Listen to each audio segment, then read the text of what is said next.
Good evening, everyone. I'd like to call to order the Planning Board meeting for May 17th, 2022. My name is Carrie Martinek. I'm Chair of the Planning Board. Before we get started, I'm just going to read a few announcements here. This open meeting of the Planning Board is being conducted remotely, consistent with Governor Baker's executive order of June 16, 2021, an act relative to extending certain COVID-19 measures adopted during the state of emergency. All members of the Planning Board are allowed and encouraged to participate remotely. The order allows the Planning Board to meet entirely remotely so long as reasonable public access is afforded so that the public can follow along with the deliberations of the meeting. The public is encouraged to follow along using the posted agenda unless the chair notes otherwise. Members of the public who wish to view the live stream of this meeting may do so by going to Northborough Remote Meetings on YouTube via the link listed on the agenda. Ensuring public access does not ensure public participation unless such participation is required by law. This meeting will feature public comment. At this time, I'd like to confirm that persons anticipated on the agenda are remotely present and can be heard by say the following. Members, when I call your name, please respond in the affirmative. Amy Perutsky? Here. Anthony Zaitin? Here. Millie Milton? Here. And Bill Pierce. Here. Staff, when I call your name, please respond in the affirmative. Bob Federico? Here. Fred Ledgeville. Here. Just covering ground rules for the meeting. For presenters and applicants listed on the agenda, the chair will invite each speaker or applicant on the agenda by name to make a presentation and speak to their application. Participants will provide their full name and hold until their name is called. Each speaker will be asked to mute their phone or computer when not speaking and to speak clearly and in a way that helps generate accurate meeting minutes. Those responding will be asked to wait until the floor is yielded to them by the chair. Speakers who wish to respond to the comments of others do so through the chair, taking care to identify themselves. Each vote taken by the board or committee will be conducted by roll call vote. For public comment, after members have spoken, the chair will afford public comments as follows. By phone, dial *9 to raise your hand and wait to be recognized by the chair. Please note the party or phone number will be visible to those viewing the meeting. By Zoom, click raise hand on the bottom of your screen and wait to be recognized by the chair. The chair will ask members of the public who wish to speak to identify their names and addresses only. Once the chair has a list of all public commentators, the chair will call on each by name and afford approximately 3 minutes for any comments. Okay, great. With that, and I see Lori, you joined us. Thank you. So why don't we get started? First on our agenda tonight, we have, I'd like to welcome Bill Pierce to the Planning Board. It's your first day on the job, so welcome. I know Lori's already reached out to you to get you started on all the training and fun things that come as part of the board. So welcome to you. If you want to say, I'll give you a minute. If you want to say anything, little introduction or hello. just happy to be done with the campaigning and on to the actual work. Okay, well, great. As part of the first item on our agenda, we have our board election. So we have our positions on the board that we need to vote on. And then we also have our committee assignments that we vote on as well. So on the board, we have the chair, the vice chair. I don't think we ever really denote a secretary. Lori, do you do that in your experience? We don't typically do that. Well, in my experience, we typically do have a clerk, but I wasn't sure. It didn't seem to me that you folks did that. But if you do, then by all means, appoint one. Okay, and then we have our committees that we appoint to. So for that, I should write this down so we have it.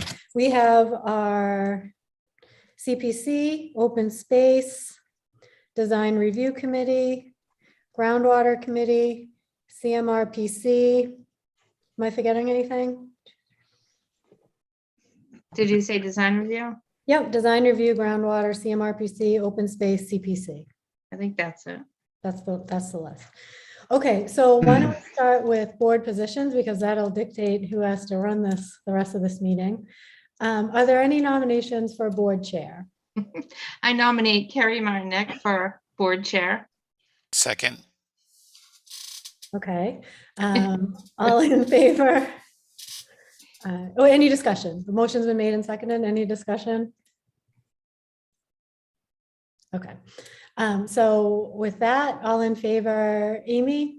Aye. Anthony? Aye. Millie? Aye. Bill? Aye. And Carrie's an aye. Okay.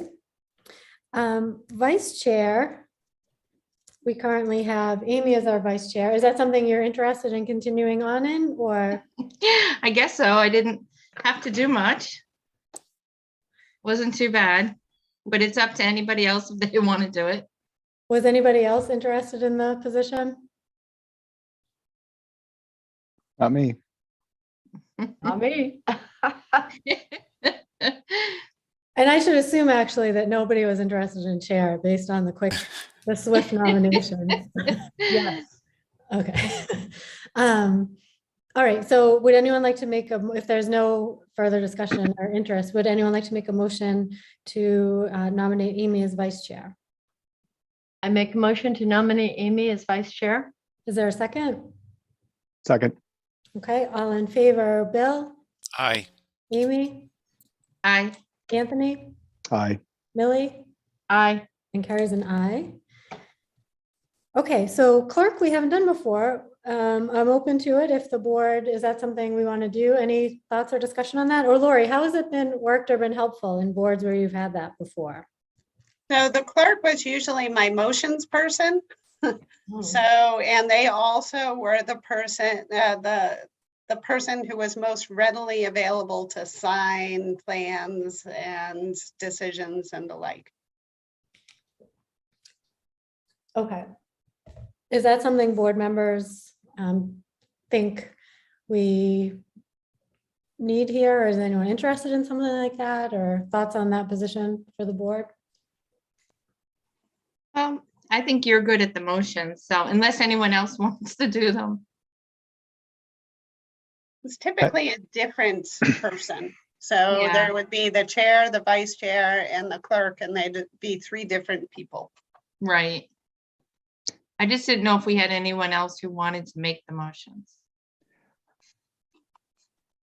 I So don't I guess- don't see necessarily a need for it. I think things have been working fine the way it's been, my Okay. opinion. All right, does anybody want to change up our typical? I think we're okay, unless anyone wants to do it. Okay, if we decide later on, I assume we could always vote to put a clerk in place. Sure. Yep, you could absolutely do that. Okay, so if anybody gets inspired along the way, please bring it up. Okay, so those are our board positions. Now, for committees, I guess we'll just go in order of what I listed there. So currently, Millie, you serve as the CPC appointee. Is that something you're still interested in, or your thoughts on that? Yeah, I mean, I've enjoyed it for 2 years, so I feel like I kind of have the hang of some of it now. I'd be happy to stay there.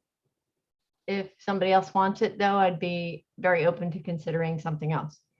Are there any other positions that you're interested in? Possibly groundwater.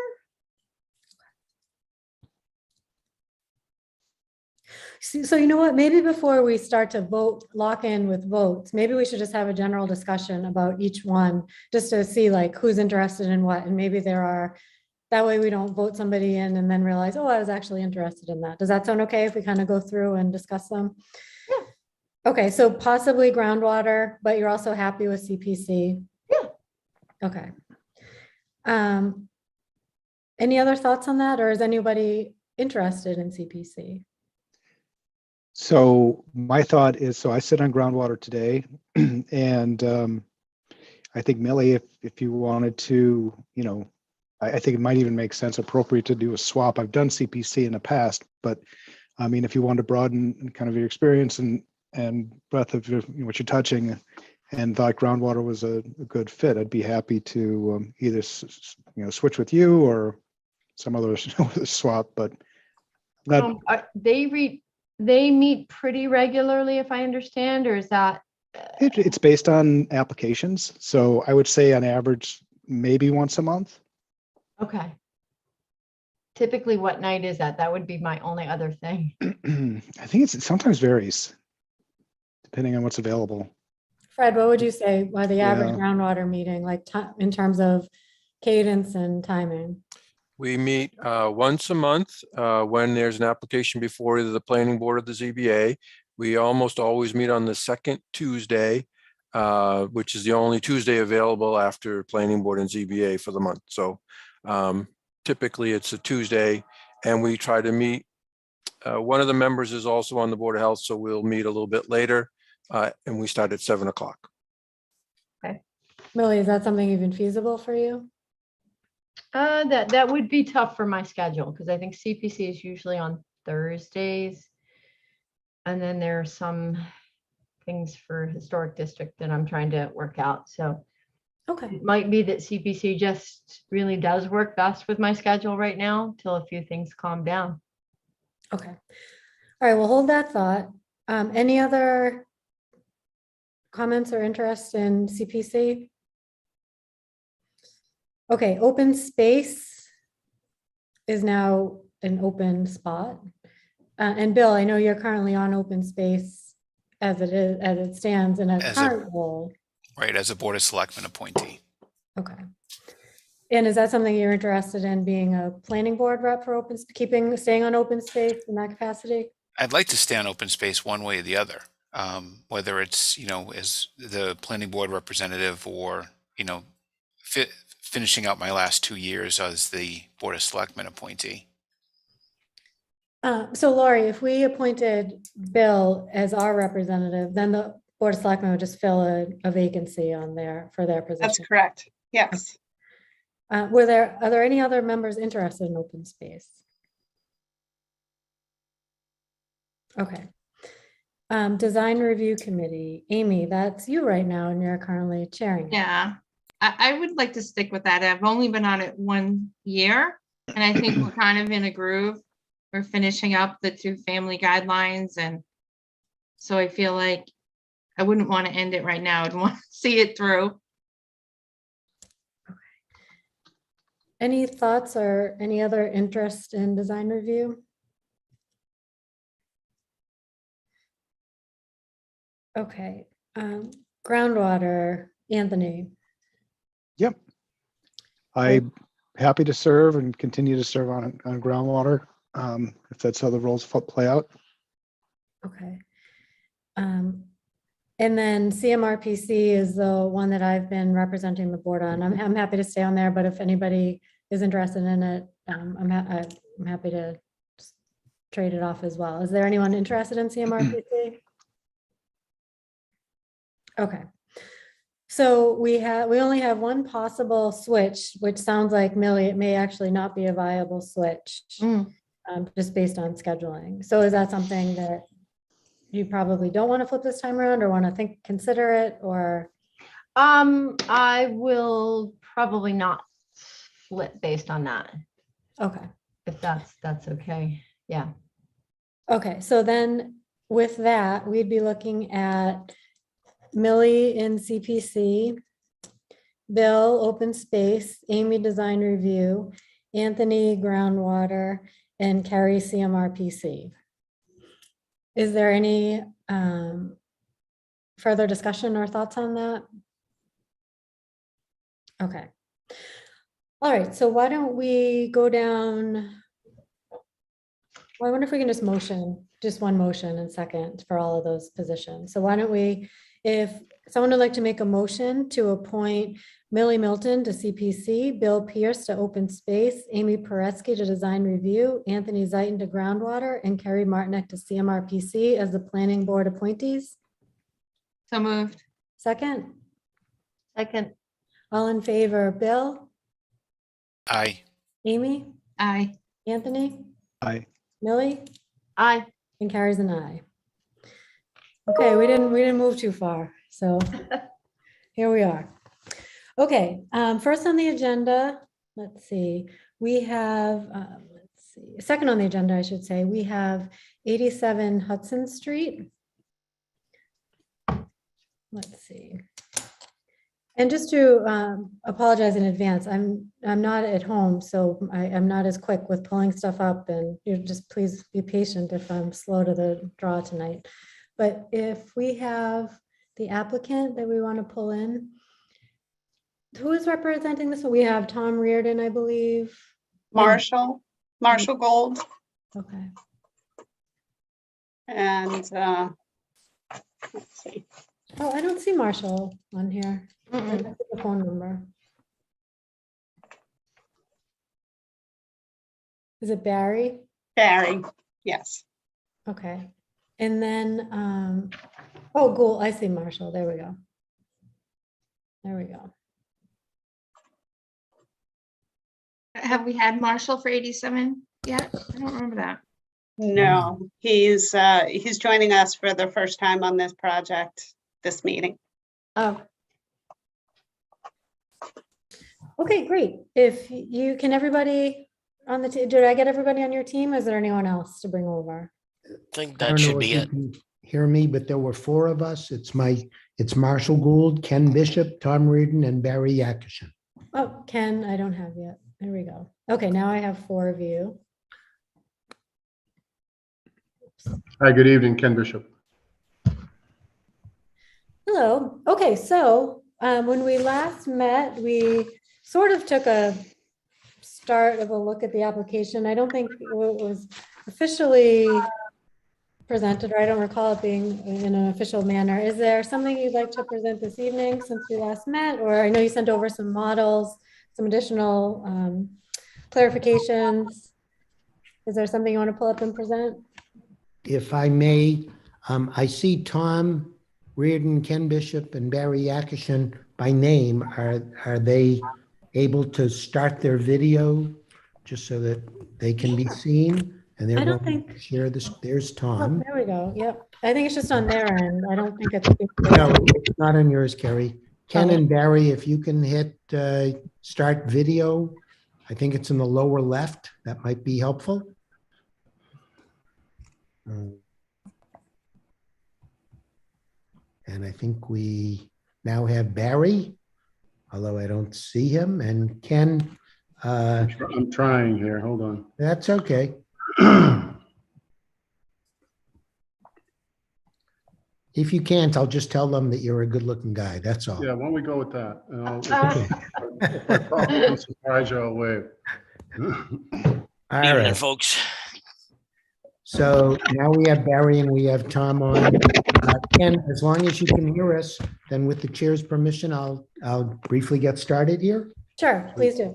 Okay, so the introduction I've kind of already made. I'm the attorney, and you are correct. I was not at the last hearing. Number one, because of a conflict, and I was asked to come in reasonably late, so I had to take the other matter first. I am able to be here now, but I did observe on YouTube. I did observe the hearing, so I am aware of what took place, and I have my own notes from that hearing. Ken Bishop is the manager of KCB Development LLC. He is the owner of the property at 87 Hudson Street.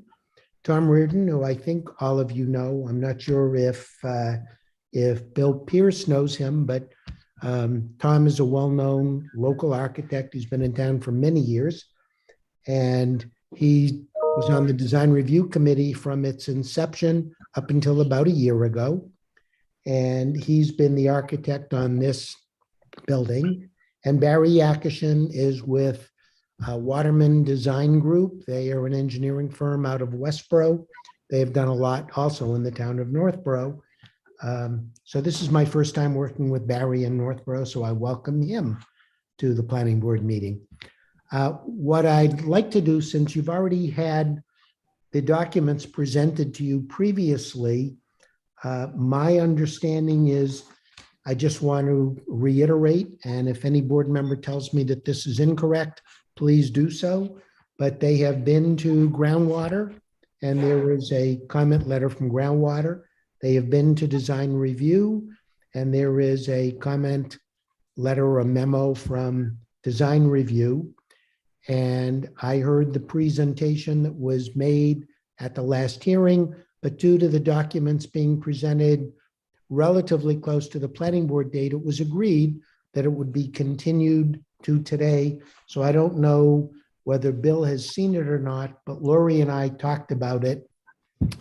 And in order for Bill to vote on it, he would have to sign the Mullins affidavit stating that he has viewed it and that he's willing to participate. So I leave that up to the chair, whether you want him to do that.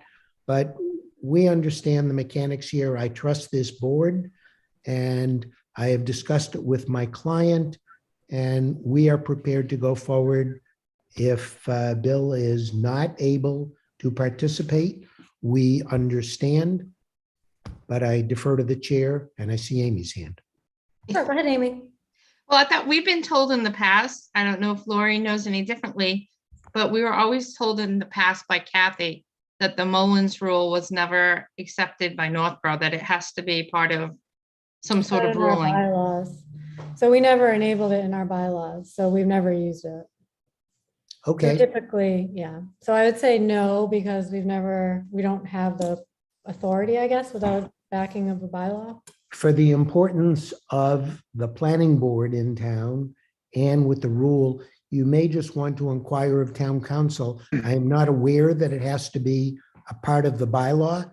I thought it was a case that came down, but I defer to whatever your town council says. I'm perfectly okay with that. And for today, since there's a question, no disrespect to Bill intended, I welcome you, and I have not met you before, but I welcome you to the planning board also from the other side of the table. And to the chair, we're prepared to go forward. Great. Okay, yeah, I would say, because it's not our typical, we've always done it this way, and we've never, if a board member misses a hearing, then they're not a part of it, and we've done that with every election, so I don't think that we would change our process now, so Okay, that's that. So, yeah, if you want to go ahead and present, that would be great. so I think a part of the presentation was already done last time, and I don't want to waste the time of anybody. So I think what I'm going to do, questions were raised about the architecture of the building. And I've had numerous conversations with Tom Reardon about this.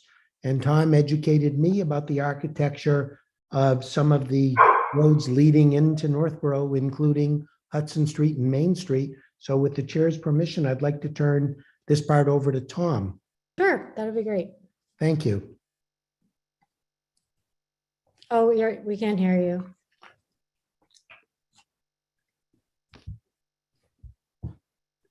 How's that? There Better? you go. Mhm. Tom Reardon from Reardon Company. Good evening. So the 87 Hudson Street proposal is to replace a 1850s single-family residence with a new duplex. And the duplex conforms to all the requirements for duplex in the bylaw in terms of area of lot and frontage. Actually, it's 177 linear feet rather than 150 feet as required. The design has gone through design review and has a unanimous approval. The design has been approved by the groundwater committee. So we are not looking for any variances or waivers for this project, but we are before you for two or three special permits because of groundwater, because it's a duplex in an RC zone. So before I talk about the building, I did want to talk a little bit about the context of Hudson Street. In several places in the bylaw, there's reference to projects being beneficial to the town or a neighborhood. And neighborhood is a term that's not defined in the bylaw. And we have many different kinds of neighborhoods. We have some traditional residential neighborhoods like School Street. We have contemporary subdivisions that you see throughout that are predominantly designed like my area, GI housing, 1950s, capes and ranches, Juniper Brook, all splits. So we have these uniform suburban style neighborhoods, pretty homogeneous in terms of design and scale. But when you look at historic districts like Hudson Street, which have transitioned from, an early mill district to where we are today, it's distinguished by the variety of building types, building uses, and building sizes. So we have within an eighth of a mile or a quarter of a mile, we have a variety of uses. We have industrial, business, we have religious, we have multifamily, two-family, single family. So, and industrial, of course, being the largest in the area. So we have a real mix in this area. So it's not a traditional walkable, contained neighborhood. It happens to be one of the 5 main gateways to Northborough. When you have 3,000 to 4,000 vehicle trips a day on this street. There are no sidewalks past River Street. So in that sense, it is historical, it's traditional, but it's not typical. And that's where the design of the duplex comes in. It is approximately 3,400 square feet footprint on 30,000 square foot lot. So it conforms in height. It's about 10 feet below the allowable building height. And there are no restrictions on building size in the building code of Massachusetts or in the town bylaws. So some of the other buildings in this area, 56 Hudson is about 38,000 square feet. So it's business industrial. You have Peppers, which is right across the street at 43, is 8,523 square feet. You have a multifamily that is about, I think it's about 5,000 to 6,000 square feet. And around the neighborhood itself, there are also a range of single family and two family dwellings. They range in size from 1,200 to 4,000 square feet. And that is indicative of the range of styles and uses and sizes. So this distinguishes Hudson Street from your typical self-contained residential subdivision. The style of the design that I employed is borrows heavily from what we call the classical vernacular. It's a temple front to the road, and there are dozens of this type of building style throughout Northborough, and there's several on Hudson Street itself. And we tried to use that building style because the site characteristics are, it's a wide site, but it's shallow. You cannot go back very deeply because of the change in grade. So our strategy was to do a linear design to get plenty of light.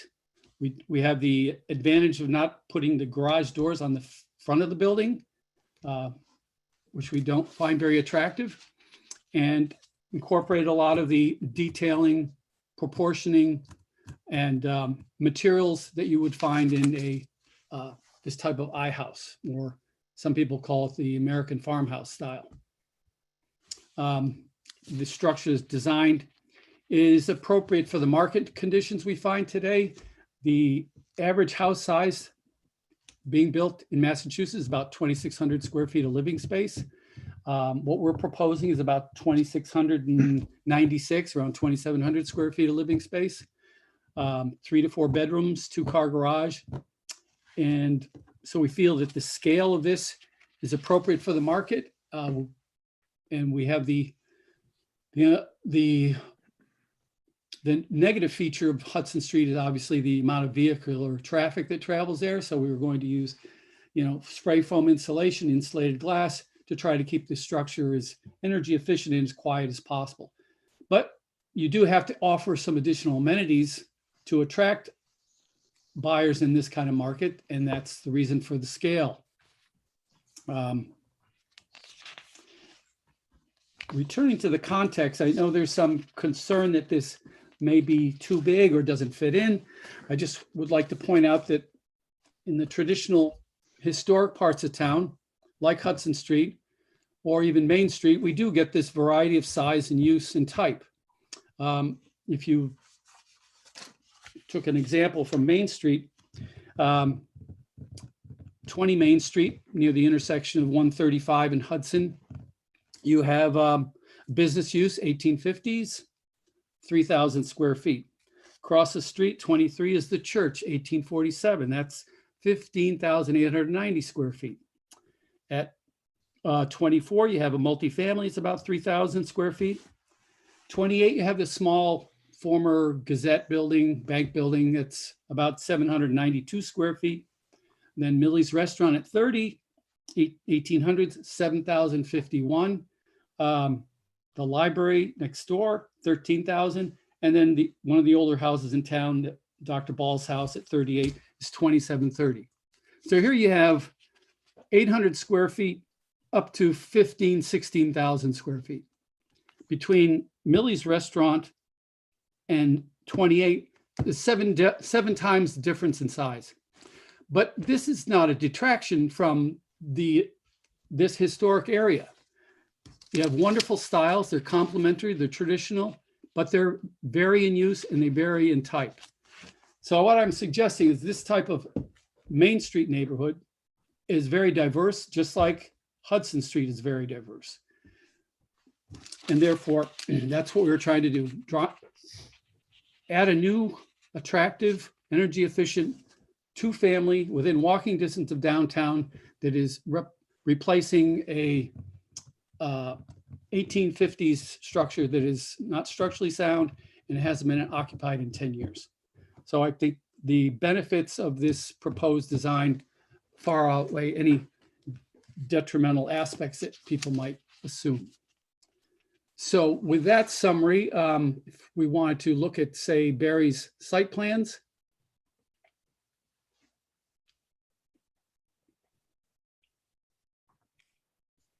Sure. Do you need to, you can share. Aaron, can you share the screen, Barry, of? Yep, hang on.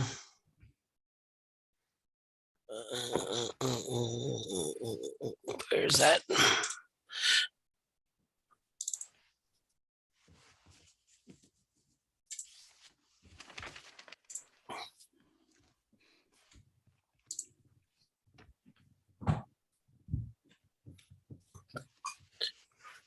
It's actually design drawing the existing conditions as it is today.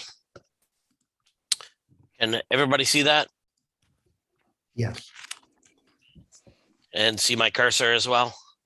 yes. Mhm. So you have the existing two-story house and existing single-story garage in the back. In order to make this, why is that shaking? A conforming lot, the proponent has added 8,000 square feet off the back of the property to gain 30,008 square feet to conform to the existing multifamily bylaws.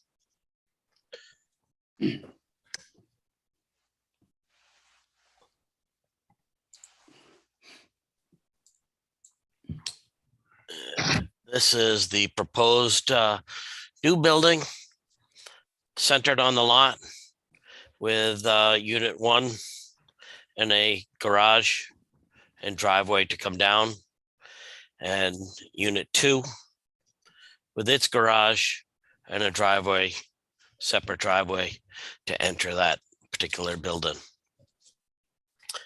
As we talked before, and during design review, there was a request to put a fence to block the neighbors' visual over here on the side. It's my understanding that the board would like that extended down to about the top of the detention pond, which is roughly 20 feet off of the existing right-of-way.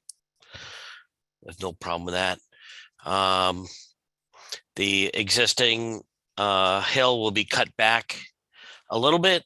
I think the max depth there will be take out about 6 feet of the existing material back for a short distance. It joins back in with the existing grade about 25 feet back from the edge of the building.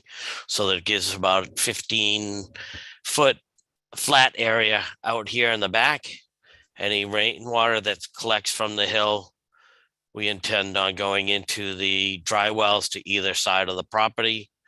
Overflow will be directed around the outside of the property. If anything gets on the driveway, it'll be collected prior to ever entering the right-of-way of Hudson Street and redirected back into detention ponds. Both will be collected into a treatment system and then infiltrators on the property to maintain the groundwater in that vicinity.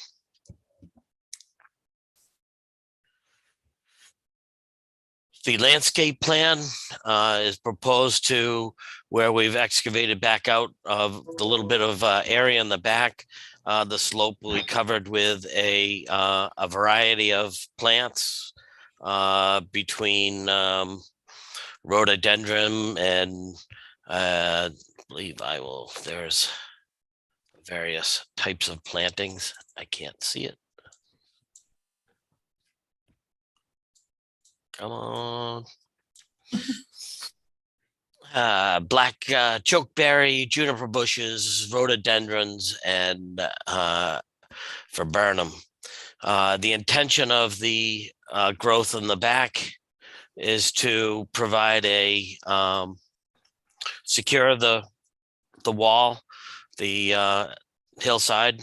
It'll create a nice mat, as well as be a pleasant to look at, with some of the bushes having a white spring flower on it. So it's should look natural with the tree, forested tree and hill that follows northward or behind the house here. There's also various plants to be installed in the front of the house as requested during the site plan design committee to provide blocking and shade and just different look as you drive down, and hopefully that'll soften some of the look of the along the neighborhood.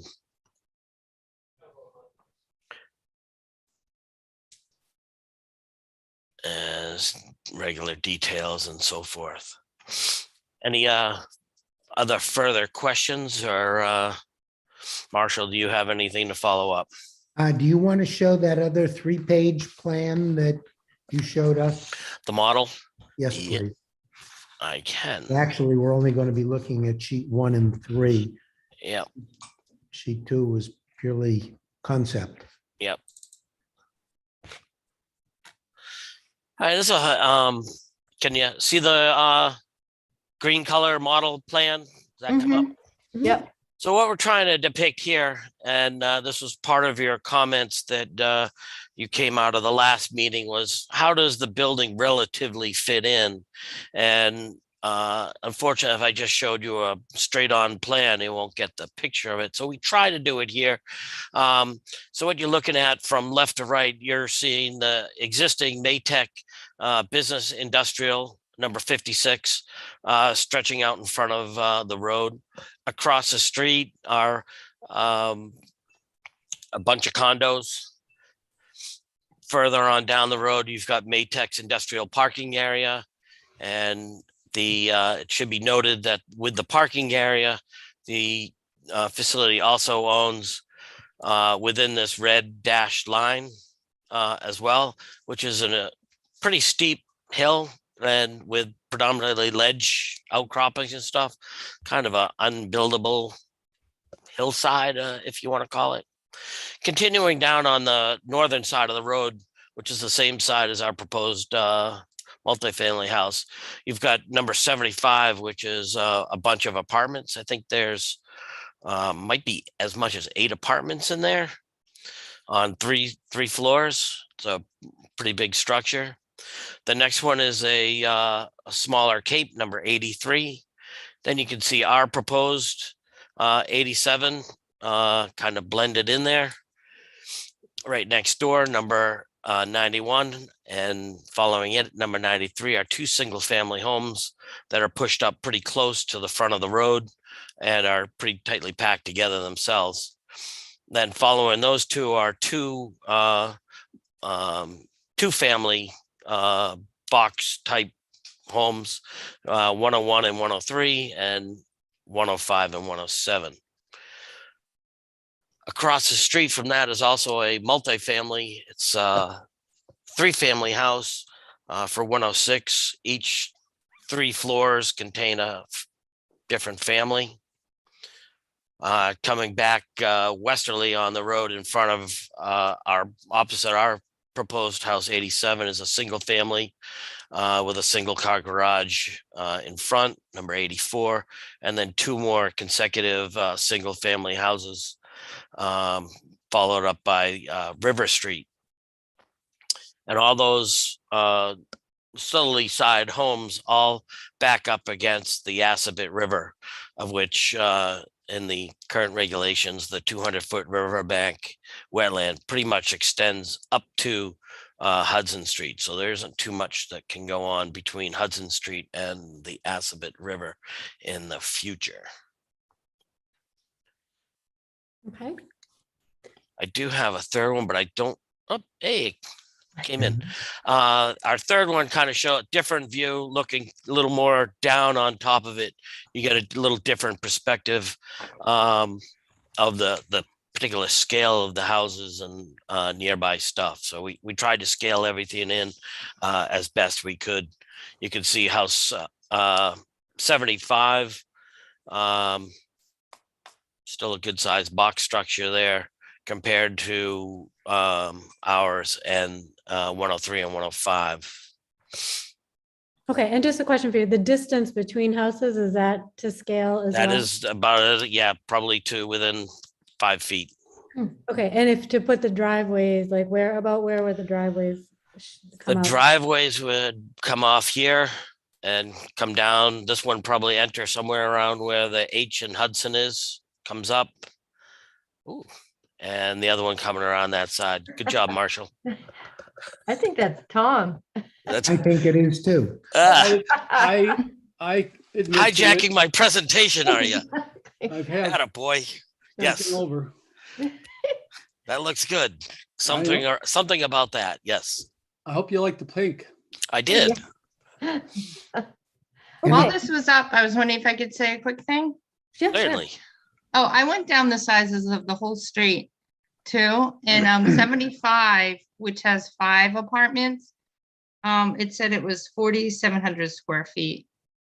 And then the others were about between 1,000 square feet to 1,900 square feet, but most of them around this area were about 1,000 square feet.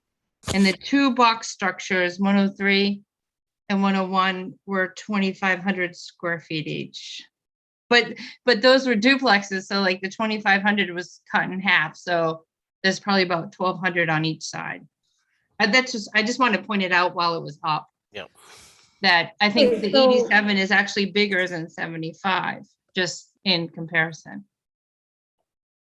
Okay, Of course, we are getting these numbers from the assessor's cards. Yep. And if you've ever researched these, is notoriously inaccurate. And my house has never been tabulated correctly since 1952. I And just they want to don't ask one more provide- question. So, And with a grain of salt. and point out that a lot of the tie cards also just list the footprint versus talking footprint versus square foot of living space. Yep, I just had one more question. I stood out in front of 87 today and I looked, you have all the posts out there now. Yep. And it had the corner of the house, the corner of the garage.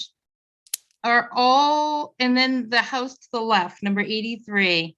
So it looked like the corner of the garage, then you probably have to go out like, I don't know how many feet for the driveway. But are all the trees going to be cleared between the 2 houses? Like there was a row of trees there, but I don't know whose property they were on because it looks like it's pretty much probably going to be driveway to driveway. I'm just curious if all those trees, if were on this property or on the neighbor's property. Between 83 and 87. Yep, on the left side. I believe most of those will stay with the exception of where the box of the foundation for the left-hand unit 1 garage is. They'll probably lose some trees in the back, but not between the houses. Right, because there were a lot of big trees there Yeah. that were kind of a buffer. Yep. And I think Right. most of those will stay, and I think they're on their property because I don't have them on mine. okay, and could you remind, so each side is what in square, what is it, 2,700 or 26 and change on each side? Yeah, each living space. Yeah. Okay. And And the Amy, you're actual- saying, sorry, Marshall, Amy, I'm you're sorry. saying 101 and 103 is a similar size? Well, the box, see, one of the boxes is probably 2,500 square feet. but then there are two inside. And then the 105 to 107 is 2,500 square feet. On each side or total? No, total. Hey, guys, it's Ken Bishop. I'm the owner of the property. If I can interject in terms of what my thought process was in doing this, I had no interest in just throwing up another Me Too duplex and selling it off for whatever that neighborhood would bear. I went to the time and the expense of hiring Tom Reardon to design something that I think is incredibly aesthetically pleasing and offers the amenities that today's home buyer would like. Continuing the the expansion of the improvement of Hudson Street down towards the center of town. I could easily have picked something out of a catalog and thrown something up for a fraction of the cost. But what I'm doing here, I think, is a net positive for the town in terms of what you're looking at aesthetically. And I really want you guys to think about it in that light. Okay, sounds good. So we're looking at I'm just going back to, I'm trying to pull up the models online here.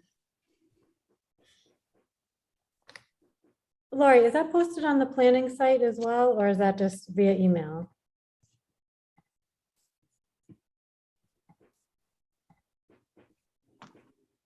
I also have a question on the 101 and 103, because I don't think they have garages, attached garages. Is that Do not. correct? No, They don't. And this one has the living space, which goes above the garage, correct? Yes. Yeah. Okay. Okay. So that would. Well, that's I why think, the size- accommodate. Yeah. Got it.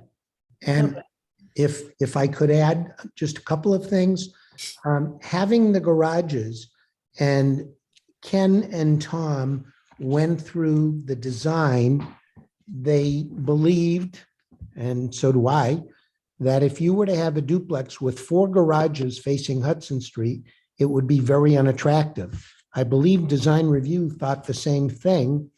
And so by doing it over on the side of the house, yes, it is part of the footprint, but it's used to make the upstairs, which will include bedrooms on both sides.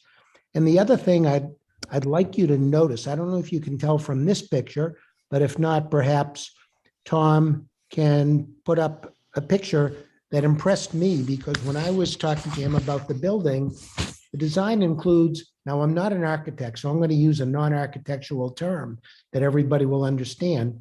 It's got the 2 bump outs where the columns are, and then the rest of the house is recessed. And the landscaping is going to be there, and I think Design Review dealt with this, to complement this. So it's not going to look like a big, long structure. It will be broken up both by the 3-dimensional aspect of the front of the building, as well as by the landscaping. And what they are trying to do is to provide what we've been told by multiple brokers in town that people want if they want to buy or rent in a town, and they're often having to rent or buy what they don't want because of lack of housing stock of what they do want. So Tom tried to incorporate all of that in a home that would provide 2 wonderful living quarters, 2, I'm going to call it recessed garages that you don't see from the street, compared to the duplexes that don't have garages, and compared to number 75, where, thank you, Amy, according to the assessors, I believe it said 4 to 8 apartments. But all of those people park their cars outside. And when you drive down Hudson Street, what's better to see a property where the cars are parked indoors and you see a new attractive house and attractive landscaping, or where you see a smaller house, but a lot of cars parked outside?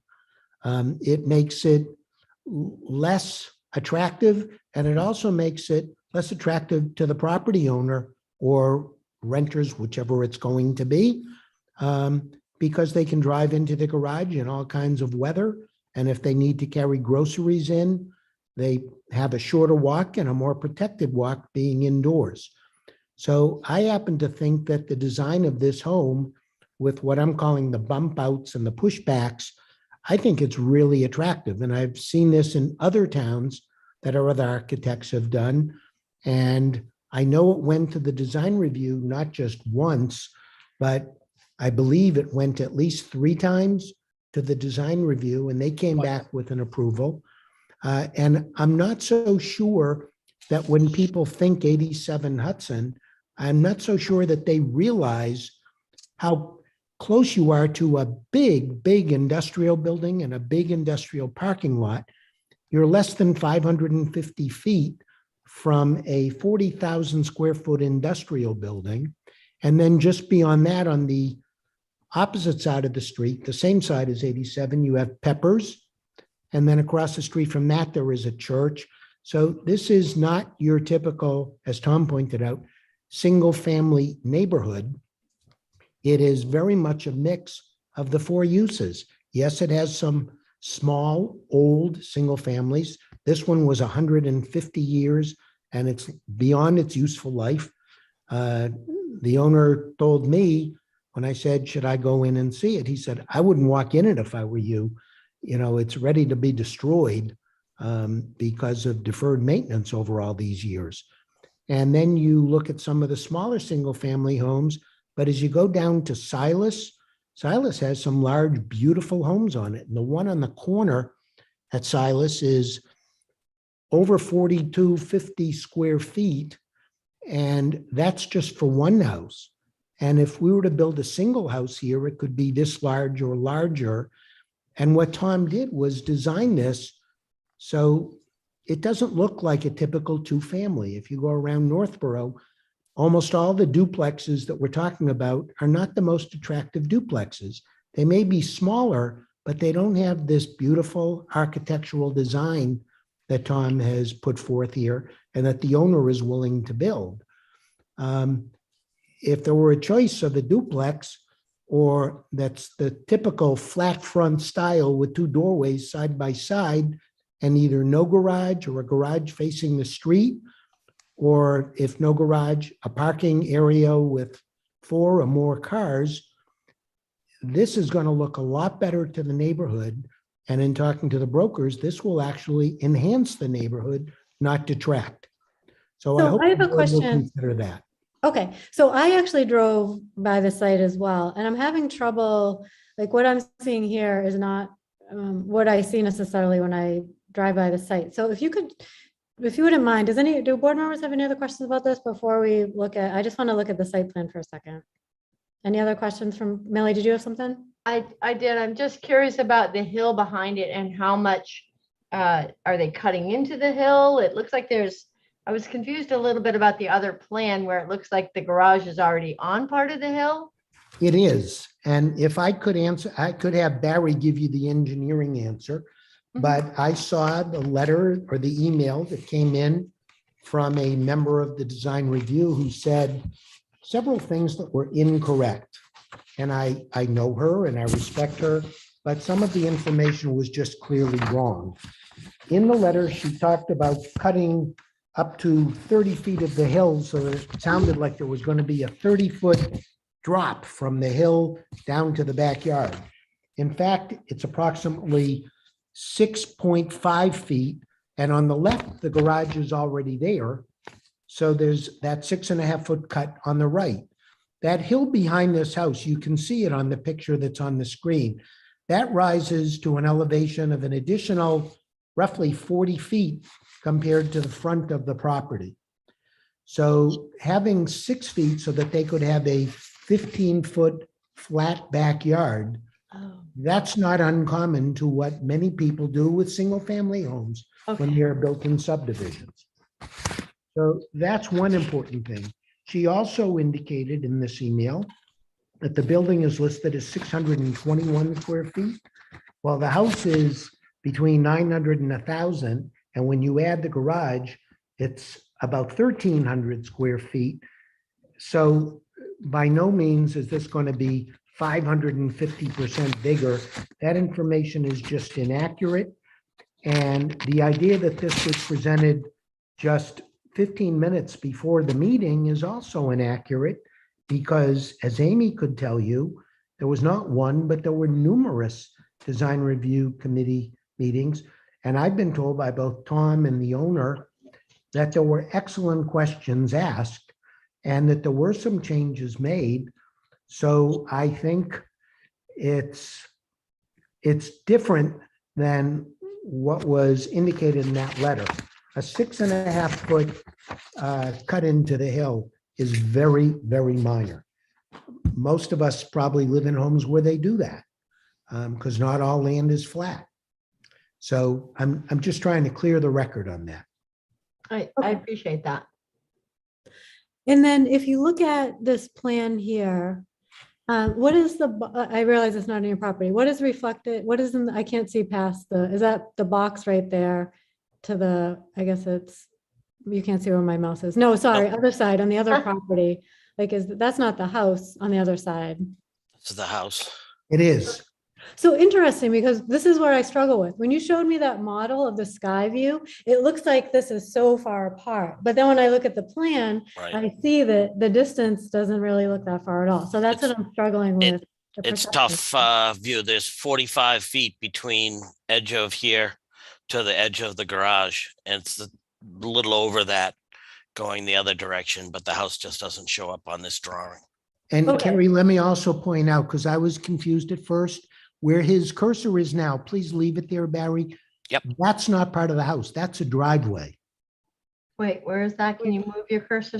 There you go. Yes. Oh, okay. yeah, that's the driveway. Yep. So that's why I asked before to see the driveway, because it's deceiving to see all that space without the full picture. Not deceiving in a bad way. I just mean to my own, like trying to Yep.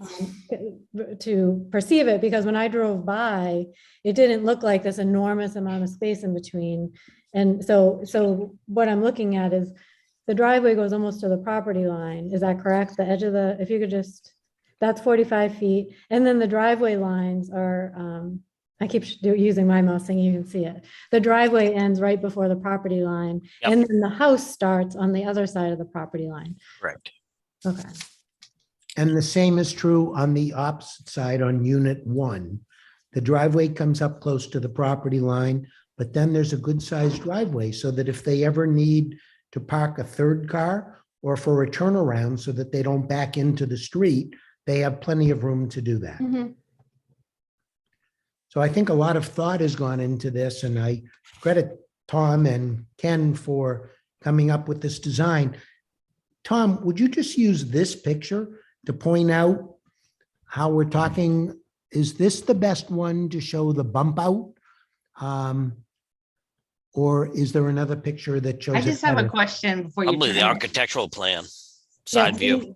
Amy, do Before have you a question? change, yeah, can I Yeah. ask a question? Yeah, please do. Where the line from the 45 in the garage goes over to the side, do you see how the banking with the plants go on to the neighbor's yard? Yep. And originally at design review, the owner owned both properties, so it didn't matter if there was someone on the other property doing this work. But now it looks like the house next door has been sold. I was just wondering, It's not been sold yet. It's not been sold, and there will be a temporary easement to do that work. Okay. Does that exist right now, or? The deed has not been prepared and it's not closed. Not been conveyed.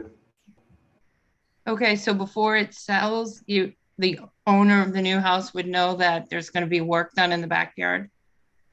There will be an easement that will describe what and where. Yep, okay. And we had 2 design review meetings, but size was never discussed, but we did go into detail about landscaping, which was nice, and walkways, and the house looked nice, but just for the record, size wasn't discussed, and there was no official vote. We don't vote on only the planning board can vote on approving anything. Well, do you guys understand the logic behind what we're doing here? I mean, look, I'm trying to improve the area. And in conversations with local realtors telling me what they needed to be successful, I pretty much gave Tom a blank sheet of paper to design something that he felt was going to be aesthetically pleasing for the area. And I guess I'm a little bit taken back by the thought that this isn't a design that maximizes my profit on this property. Far from it. What this does is this puts something on the property that I think improves the general neighborhood. and I think allows us to do something that otherwise hasn't been done down in that area of Hudson Street. I agree that it's aesthetically pleasing, but I just wanted to make the point clear too, when, because it had been said certain things about design review, I just wanted to follow up on that. I think it's aesthetically pleasing. I do think it's big, but it looks nice. Well, unfortunately, that's what people want these days. They want a garage, they want space.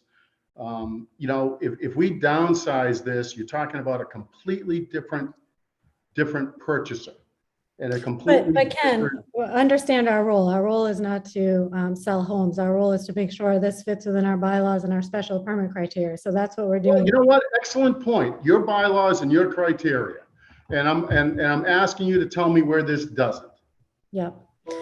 Okay, well, why don't we at least open it up to additional board questions and comments, unless there's any further presentation? Well, did you want to review the building drawings or model? Oh, photographs? actually, you know what? Did we ever go over, I don't think it's the last time we talked about groundwater. Did we talk about groundwater last time? Can I Yes. ask a quick question while we have this up? Sure. Can you show me where the original plan was as far as the property size and then what it was increased to, where it was increased to? Because is it the dotted line? And then it was increased to This line here. all the way around the property? Nope, just off in the back. Oh, okay, okay. The other line, just so This- you'll know, Millie, is the building envelope. The interior dotted line. Okay, all right. Then I thought it looked like it expanded on the sides as well to make that The, almost. the closer. dotted line is the setbacks Got it. requirements by your bylaws, Okay, yep. front and side and back. I couldn't quite- And it's okay. the thick, dark line. The north side of it was added and taken from that property out back. Okay, great. Thank Yep. you. Okay, other questions on this one? I had Okay, a quick question, but Yeah, it go was ahead. on the other one. Are there perimeter drains in the back on the ground? Like Yes. so when the water comes down the hill, there's perimeter drains around the back of the house? There's swales at the toe of the slope that'll direct it over to the dry wells. Okay, but no perimeter drains up around the house? No, there will be footing drains at the Yes. I mean, foundation. this passed groundwater review, did it not? And it- Yes. and it passed I'm just design asking a review? question. Those issues are, those issues are costly, guys, to go through these processes. Someone like me that goes through and hires the professionals that I hire, these aren't cheap to go through these processes of getting groundwater to sign off and getting design review to sign off. So take that into consideration when you ask the same questions over and over again. Ken, you're gonna have to be respectful to this board. You're not doing yourself any favors by acting disrespectful to the board. The Oh, I board don't has the think right I'm to being ask questions. If you Yeah, want to be Ken- before the planning board, then you need to go through the process, and this is the Yeah. process. Ken, normally you don't speak at all unless the chair recognizes you. She's been very kind to us and let us speak, so we have to just back off a little. My apologies. Amy, did you get your question answered? I was just wondering, because I do know of some people that have bought houses with the level that it is back there, and the water runs down along the house, and they have flooding in their basement. So my main question was if there are perimeter drains. Yes. It's required by code. Okay, I just couldn't tell, so I wanted to ask. And there are roof drains going into dry wells. Yep, I could see that. I was just wondering about the perimeter drains. Okay, other questions on this one? All right, did we do a groundwater? I can't recall if the last time we talked about groundwater. I know, Fred, you have a memo here that's pretty extensive. Fred, did you want to speak to any of this, or have your questions or comments been answered at this point? Yes, my questions have been answered. I reviewed the applicant presented to the groundwater committee in April, but it was just before your meeting, and they approved it. They recommended approving it, provided I confirmed that everything that they had indicated in their response to my review letter had been addressed, and they have. And I reviewed each of those with Lori so that she could include them in a decision if and when it's ready to go. Okay, and so we have things like your number one was they should submit a statement in accordance with 707-010. That's all submitted and taken care of. Yes, yes. Okay. Any questions on the groundwater component from any board members? Okay, Lori, any additional comments from you or questions? No, I had a couple of issues that I wanted to ensure were addressed. And I included those as conditions of approval in a draft decision. I'd be happy to go over those if you'd like. I did also speak with Amy, and I made a modification to the fencing condition. So now it says that the applicant shall extend the proposed 6-foot vinyl fence along the property line abutting 91 Hudson Street, 20 feet closer to Hudson Street, so as not to impair sight distance. The 6-foot tall fence shall be located no closer than 20 feet from the Hudson Road right of way. Okay. Any further board comments or questions? Each of these are proposed to be 4-bedroom units. Is there anything that, it's on town sewer, so that's not a problem, right? Correct. Septic? Correct. Okay.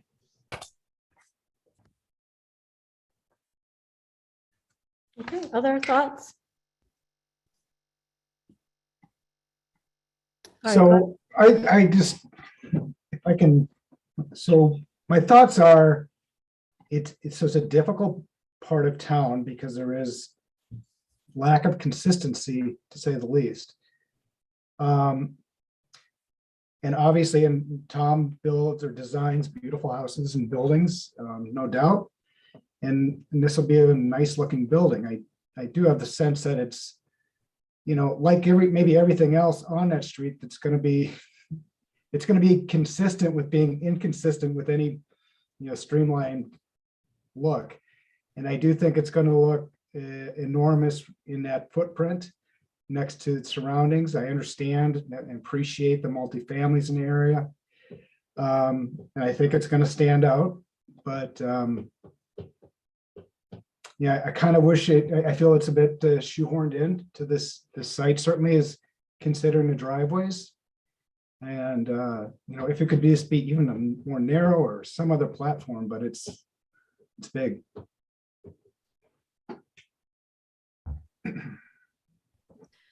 Regarding the driveway next to the house there, when they pull into that driveway, is it at an angle where the lights would hit that house at all, or no?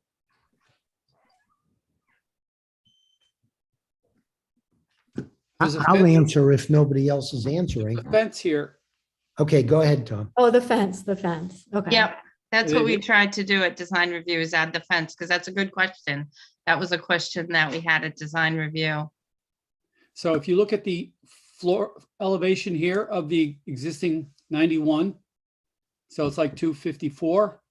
And Barry, could you pull this drawing up a little bit? Yep. You see here, 258. Whoop. You Yep, moved hang on. Oh, Hold still, sorry. Barry. Sorry, Tom. 258. So as you enter the driveway and your car is going this way, the headlights are pointing to the sky and the house is 4 feet down. So the fact that you've got both the fence and the contours work in your favor, I don't think there'll be much of an issue with light shining on the adjacent house. Okay, and that, I can't see what's going on the other side necessarily, but similar to the other side? Or that was the only side of the problem? The other side's up a little bit, I think. The Yeah, house is beside far the enough over driveway, to the yeah. left and you're going straight up the driveway. Mhm. Who has the right to authorize that easement. So is there, just to avoid any sort of dispute on, Are Current you owner. talking of the one on the house next door that's going to be sold? yeah, is that something, how do we know that that? Right now, Ken Bishop is the principal of both companies that own both 87 and 91. So I am not representing him on the sale, at least as of yet, but I did discuss that there will be a need for an easement there, both to build and to maintain the easement area. It does not mean that he's going to hold title to it. And it also means that the property owner, although it's a very steep slope there, will be able to use it or walk over it or whatever, but they will not be able to dig into that hill and cause problems either. They're going to have to respect the work that's being done there, and that will be as part of the sale, whenever that sale takes place. Mhm. Okay. Any other board comments at this time?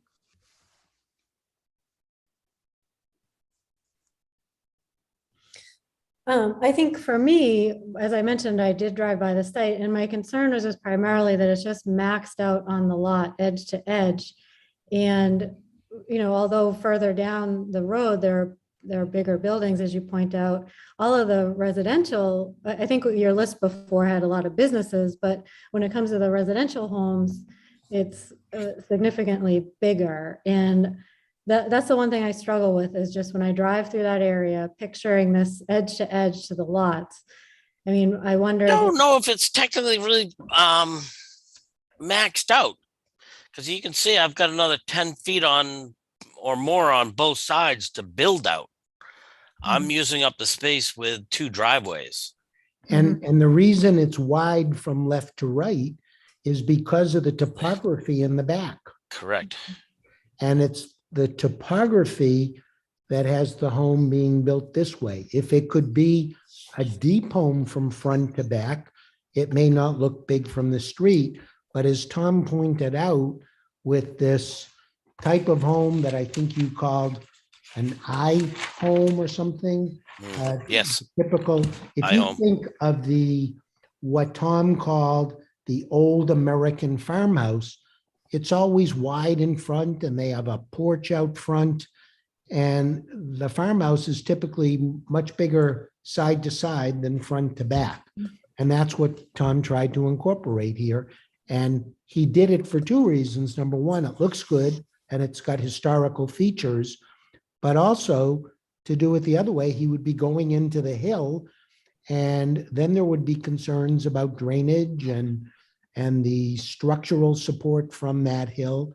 So I think he's done a terrific job of working with the land to accomplish what they intended to accomplish.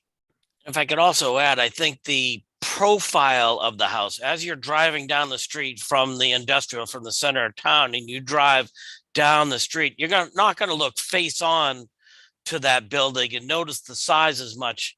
You're going to look at the profile of it, and the profile isn't a big box like you see down the road beforehand and after. It's kind of, it does look like a nice house that fits in with the neighborhood a lot better than just a big box on the side. So my 2 cents worth.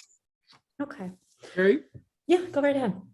So regarding some of the smaller single-family homes adjacent to this property, you have to realize that many are over 100 years old. They're existing non-conforming. They couldn't be built today. The size of the lots are non-conforming. The buildings are not conforming. They're encroaching on the setbacks. So you have a lot of substandard housing along the street and across the street. And as Ken pointed out, we're trying to add a structure that sets a standard for design for duplexes and also improve the site by adding, a high quality home close to the center of town. And I don't think you can exclusively focus on the substandard older houses as setting the predominant tone for what new gets built. I think that's a a misrepresentation of the context we have here. It is varied, it is diverse, and there's never been an attempt in this area to get uniformity or homogeneity, because it's a historic area. It existed before zoning bylaws, it existed before building codes, and it existed before planning boards. But these older historic sections of town are very rich, and they're the favorite areas of the residents. Maybe not this particular part of Hudson Street, but certainly the downtown area. Mhm. So I would caution you on exclusively focusing on substandard houses that are adjacent to this new property to influence your decisions.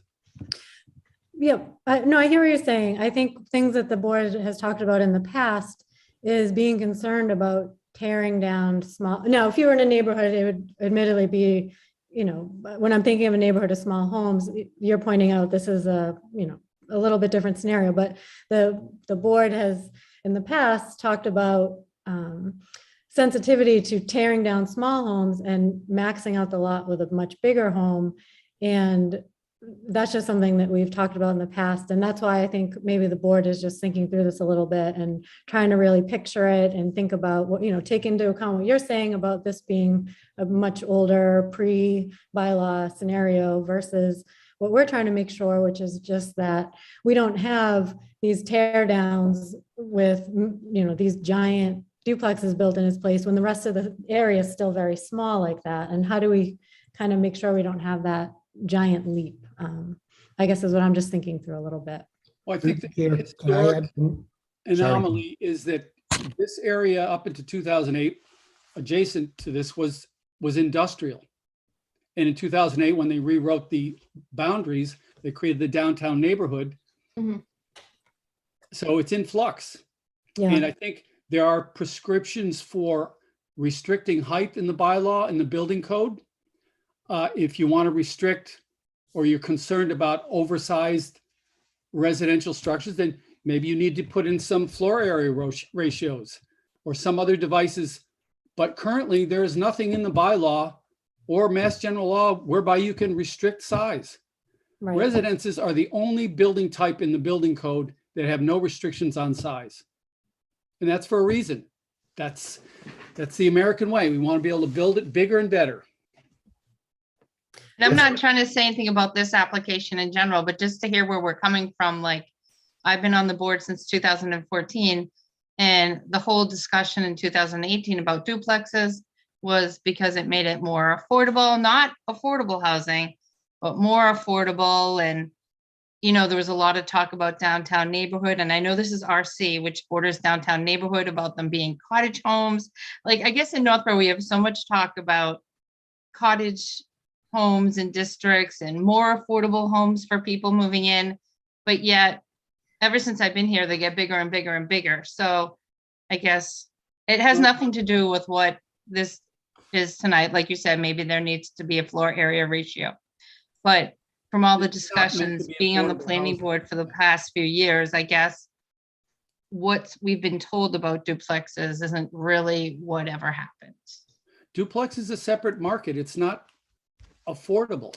It's Well, I mean, expensive. based on construction costs today, there's no such thing as affordable. Hmm. I mean, I don't know where all this is going. In terms of, the cost to construct a new dwelling, you'd have to be given the land for free in order to make it affordable. Mhm. Could I add one other thing through the chair if I could? Between 106 Hudson and 43 Hudson, there are a total of 16 lots with buildings. Only 2 of them were built since zoning came into effect. One is in 1960. I think zoning was here in town at the time, but I'm not positive off the top of my head. And the other was in 2010. The 2010 is a multifamily. The 1960 was a single family. But all of those others range from 120 to 180 years old. Now, I don't know if any of those are wonderful construction, but in today's market, there's a very good likelihood when somebody sells those, there's going to be a big renovation or possibly a tear down. When I moved to Northborough in the 70s, in the early 70s, I looked at Hudson Street. It was one of the affordable areas in town. And I ended up buying in another affordable area in town. I'm living in my third house in Northborough right now. But in some of the areas that I lived in, they started with anywhere from 1,400 to 2,200 square foot homes. And now many of those homes are 3,000 to 3,500 square feet. If you're dealing with older homes, eventually somebody's going to buy it because they can't afford, as Ken was just saying, some of the big new homes in Northborough. So they might buy, I'm not saying a tear down, but they're either going to do a big renovation or possibly a tear down. So I don't think we're going to have all of these small homes on Hudson Street forever. And I think what you're getting here, if this were a single family home, he could build it as big as he wants. He could do whatever he wants for landscaping. Here you can condition, as I know you do. You can make the landscaping as shown on the plan. You can make it permanent so that if something dies, they have to replace it. You can put reasonable conditions as imposed by the design review committee. If it were a single family home, it may not be the case. So I think this may be a trend, but I think that if the rules have to change, they have to change through the planning board with the zoning bylaw. But for right now, this is absolutely not doing the maximum build out. Mhm. Okay, any other board comments at this time before I open up to public comments? I mean, I think part of the concern here, can you guys hear me? Yes, yep. Okay, is visually it looks big because the garages are attached, whereas on a number of the other houses, the garages are separate or there's no garage at all. So I think in some ways that does make it look like it's pinched in on the lot. But I mean, I do think it's a beautiful design. I think in some ways it really does enhance what we've got, and hopefully it could be a trend at some point in the sense of having a really nice piece of property replace something that has been neglected. Mhm. Okay. All right, this is a public hearing. Are there any public comments at this time? Okay, I don't see any. We did, as you referenced, receive a letter today. So if you wouldn't mind, stop sharing for a second.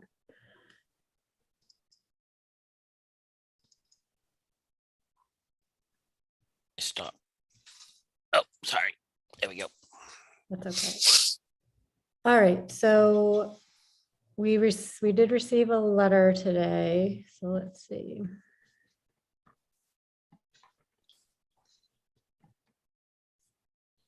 Can everyone see the letter that we received, the planning board received today? Yes. Okay, so you referenced this before. So we did receive a letter today with concerns over excessive scale and massing of the structure. So just to be clear on what points that you thought weren't accurate. So this is from obviously design review committee member that didn't feel there were sizes included when the review was done, it looks like. So it looks like some trouble with getting through the plan itself. But then the member commented on a couple of things, and I just want to verify what pieces you think are not true. So you did not think it would be true we'd be carving out 30 feet in height on the hill? No. Okay. And for what, 20% of that. okay, and for what would be carved out, Fred, do you feel like we're covered with whatever plan is in place to make sure there's not erosion or holding it in place? Yes. Okay. Oh, go ahead. Has the A&R already gone through? Yes. I thought so. Okay, so it's already done. Okay. Yep, yep. I thought Okay, so the increase in size is 500%, but you didn't think that was true? either? No, No. absolutely not. Okay.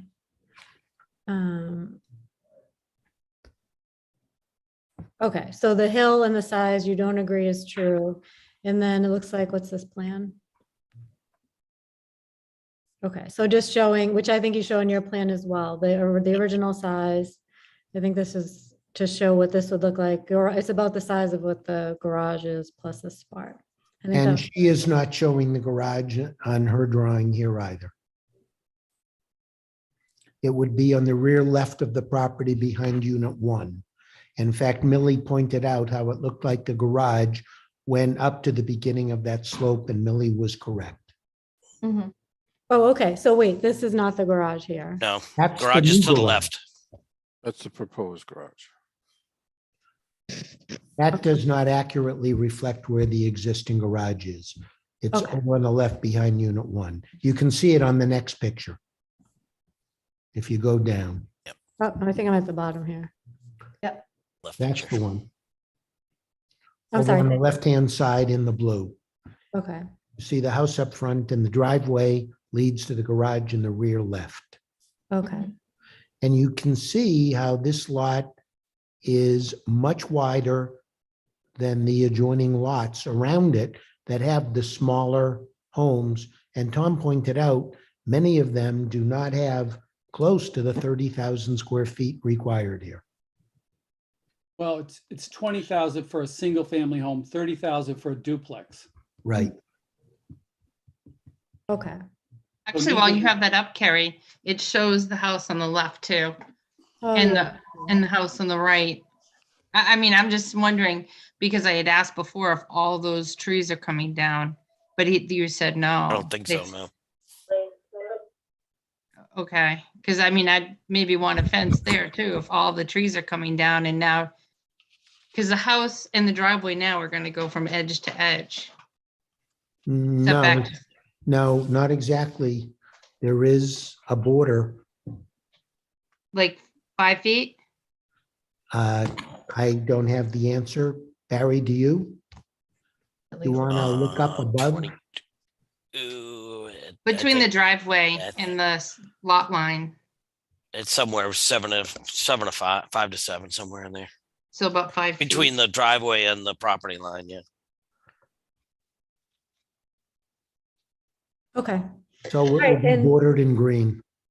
and the fact of but being a scale and mass minimum of 70% increase over existing surrounding structures, you don't think is true either?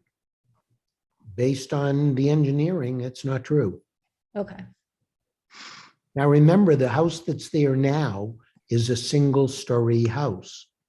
It's 152 years old and dilapidated, and it was a very small home when it was built, 1 story. You've seen it if you drove by. Mhm. So this is going to be a 2-story house, but the footprint is about 2.5 times bigger. But they've also made the lot quite a bit bigger. okay. All right, well, I think you've heard some board members struggle with the size of it. Is there any consideration to making this smaller or no interest in that? Tom, do you want to talk about the conversation we had? Well, for the reasons we've given you, for the scale and the design, we feel that getting approvals in design review and groundwater, and then coming here, having to repeat that process, go through design review again, groundwater again for a product that we would not be satisfied with, and then we would come back to the planning board and possibly get rejected a second time. We would just totally lose trust in this process. I mean, why would people go through this if they get all their approvals and then they get shot down when they get the planning? I mean, it's unreal.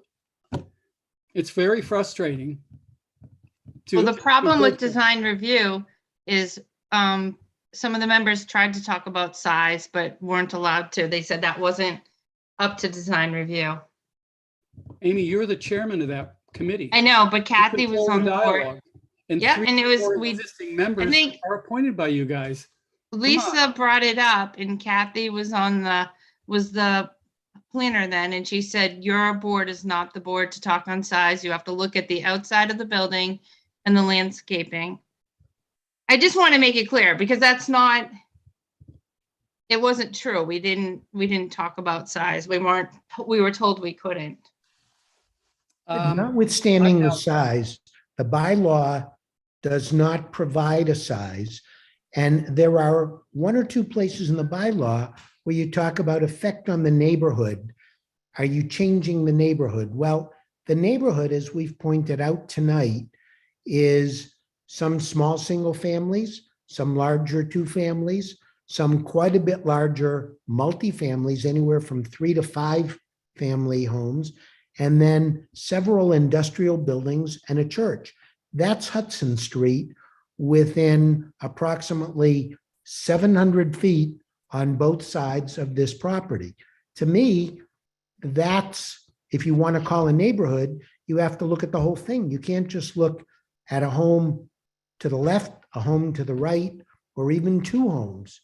If you were doing a subdivision, you would want to see what all the lots look like and, you know, what's going to be in there. So this was never a subdivision. In the days when zoning first came into play, neighborhoods were typically viewed as areas where people live or industrial areas that could be industrial neighborhoods. But most towns pre-zoning had mixed use neighborhoods, and that's exactly what this is. There is no side street from Silas all the way up to, we get to the church on Hudson past the Maytech building. So if you want to call a long entrance from 290 and Solomon Pond Road into the center of town and neighborhood, then you have to look at the whole neighborhood. Neighborhoods, the way planning boards look at them today, are defined differently than what they were 150 years ago. And as I've just pointed out, 16 of the 18 buildings on this stretch are all way before zoning. They are all between 120 and 180 years old. So I don't view that as a neighborhood that we're going to be impacting.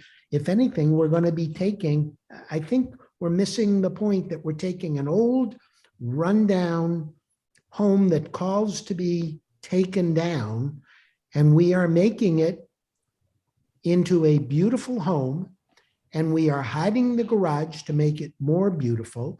There's going to be beautiful landscaping, and we are also providing what Northborough needs, is an opportunity for tenants and homeowners to buy nice family homes in Northborough that are not outrageously expensive like single family homes on these half acre or full acre lots are going to be. So I think what Ken and Tom did is providing a very good service to Northborough. And if you look at a lot of the homes on Hudson Street, many of them are very close to others. So we're not establishing anything that's negative. Personally, if I lived on Hudson Street, I think it would be great. And I think other people would see it and want to improve their properties when they sell in the same way. I hope the planning board will see it that way also. Okay, so you actually need a unanimous vote for this. I think hearing from the board, I would like to confer with council before we close the hearing and take a vote on this. And that would be for what purpose? To go through, just take a look at our special permit criteria and just talk through what our options are as a board at this point. Yeah, you should ask them about arbitrary and capricious decisions. It's a phrase we hear quite a bit when we have public bodies exceed their authority. I want to give, If you want me to call a vote and you don't have a full sweep, then. Hey, Madam Chairman, it's Ken Bishop. If I might add something. One thing I want to point out to the board is that I've owned this property for 10 years. I'm not a developer that buys and flips and tries to maximize my profit. That's not what I do for a living. I've owned this property for 10 years. I asked Tom, I've had a relationship with Tom for a number of years. I trust him and I revere him as probably one of the best architects in the area. I asked him to design in concurrence with several realtors in the area, a project that would be a net positive for the area. And I am a little disappointed that the board's not seeing it as clear as I am. I could throw some smaller, less appealing unit and Section 8 it and move on my way. But that's not what I do. I like the area. I've been in the area for a long, long time. And I really feel that what Tom has designed here fits in the neighborhood and is a net positive for the neighborhood. And to Tom's point about scaling this back, and going through this whole process again, and don't diminish the cost and the time that property owners like myself go through in going through things like design review and going through things like groundwater and getting these approvals. The bills keep coming in, guys, month over month that I have to write checks for, and you have to be sensitive to that. So that's the only comment that I want to add, and I thank you for your time in considering this application.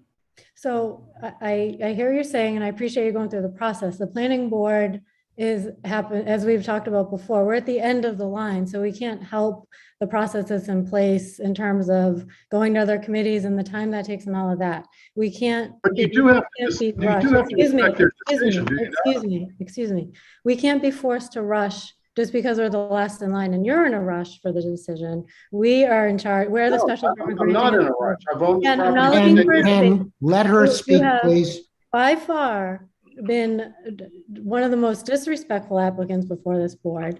And I think that if we are sitting here now looking at what needs to be a unanimous vote, I think we all need to step back and think about it and not go forward tonight at this point with a vote. I don't think it's a good decision at this point. Additionally, I would say that in terms of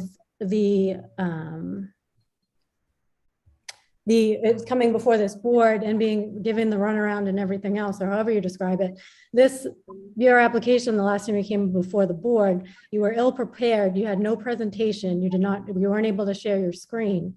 So to come here and insist that we've made this a longer case than it needs to be, I think is an unfair statement based on what we saw at the last hearing, which was an ill-prepared presentation. So Attorney Gould has come on and helped to push that forward as a more solid application. And I do appreciate that, Attorney Gould, that you've actually brought this in a more formal, productive way.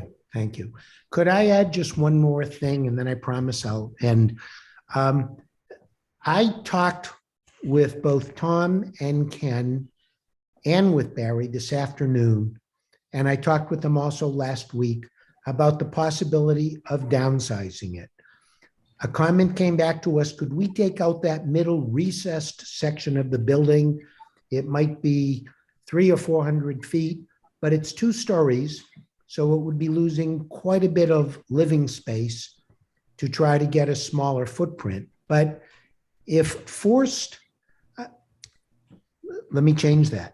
The planning board, I know, I've been before you often enough. I know all of you other than Bill, and what you're trying to do is admirable. You want Northborough to look better. You want it to be a town where people are proud of not just Main Street, but the side neighborhoods. You want to make everything safer. But in this case, where we're providing a beautiful home, beautiful landscaping, in order to shrink it, and in order for it to be worth the while, then instead of Tom building this possibly for a family member or to sell a unit, what he might end up doing, if he's not going to do that, he could build a smaller duplex, and he could build a 3-bedroom, and it could be a flat front, and it could have slightly less landscaping, and it could have 2 driveways going straight up to 2 exposed 2-car garages. It would not be anywhere near as attractive as this is. And what do we want? I believe, speaking as a longtime Northborough resident and working with real estate, homes and developers of all kinds, certainly this is a lot more attractive. And this is a gateway to Northborough, the same as Route 20 is from both sides, a gateway to Northborough. And what could be better than starting the process of approving these average 150-year-old properties up and down Hudson Street by starting to show that somebody is willing to invest in their property to make it really attractive. We hear that all the time about downtown. You need to start somewhere. Hopefully somebody in downtown that has a not so attractive building will also improve their property and put as much thought and as much planning into it. That's how the town gets more attractive over time. And I think that's what they are trying to do here. I don't think whether it is a larger duplex or a smaller duplex, you're still going to have 2 family units, and you're still going to have 2 cars going into or out of the house, or sometimes 3. I think we have to look at the greater good, and I think the greater good is approving this concept, and hopefully other people in town will also improve their properties to the same degree. Thank you. I hope you don't mind my little talk there. That's my feeling. Lori, did you have something as well? Yeah, I just wanted to make sure that it's clear that because we don't have any rationale for going into executive session, discussion with town council would have to occur during the public hearing. So it would have to be part of the public record. Unless it was just a private conversation that you wanted to have with town council by yourself. But to have the whole board present, it would have to be an open session.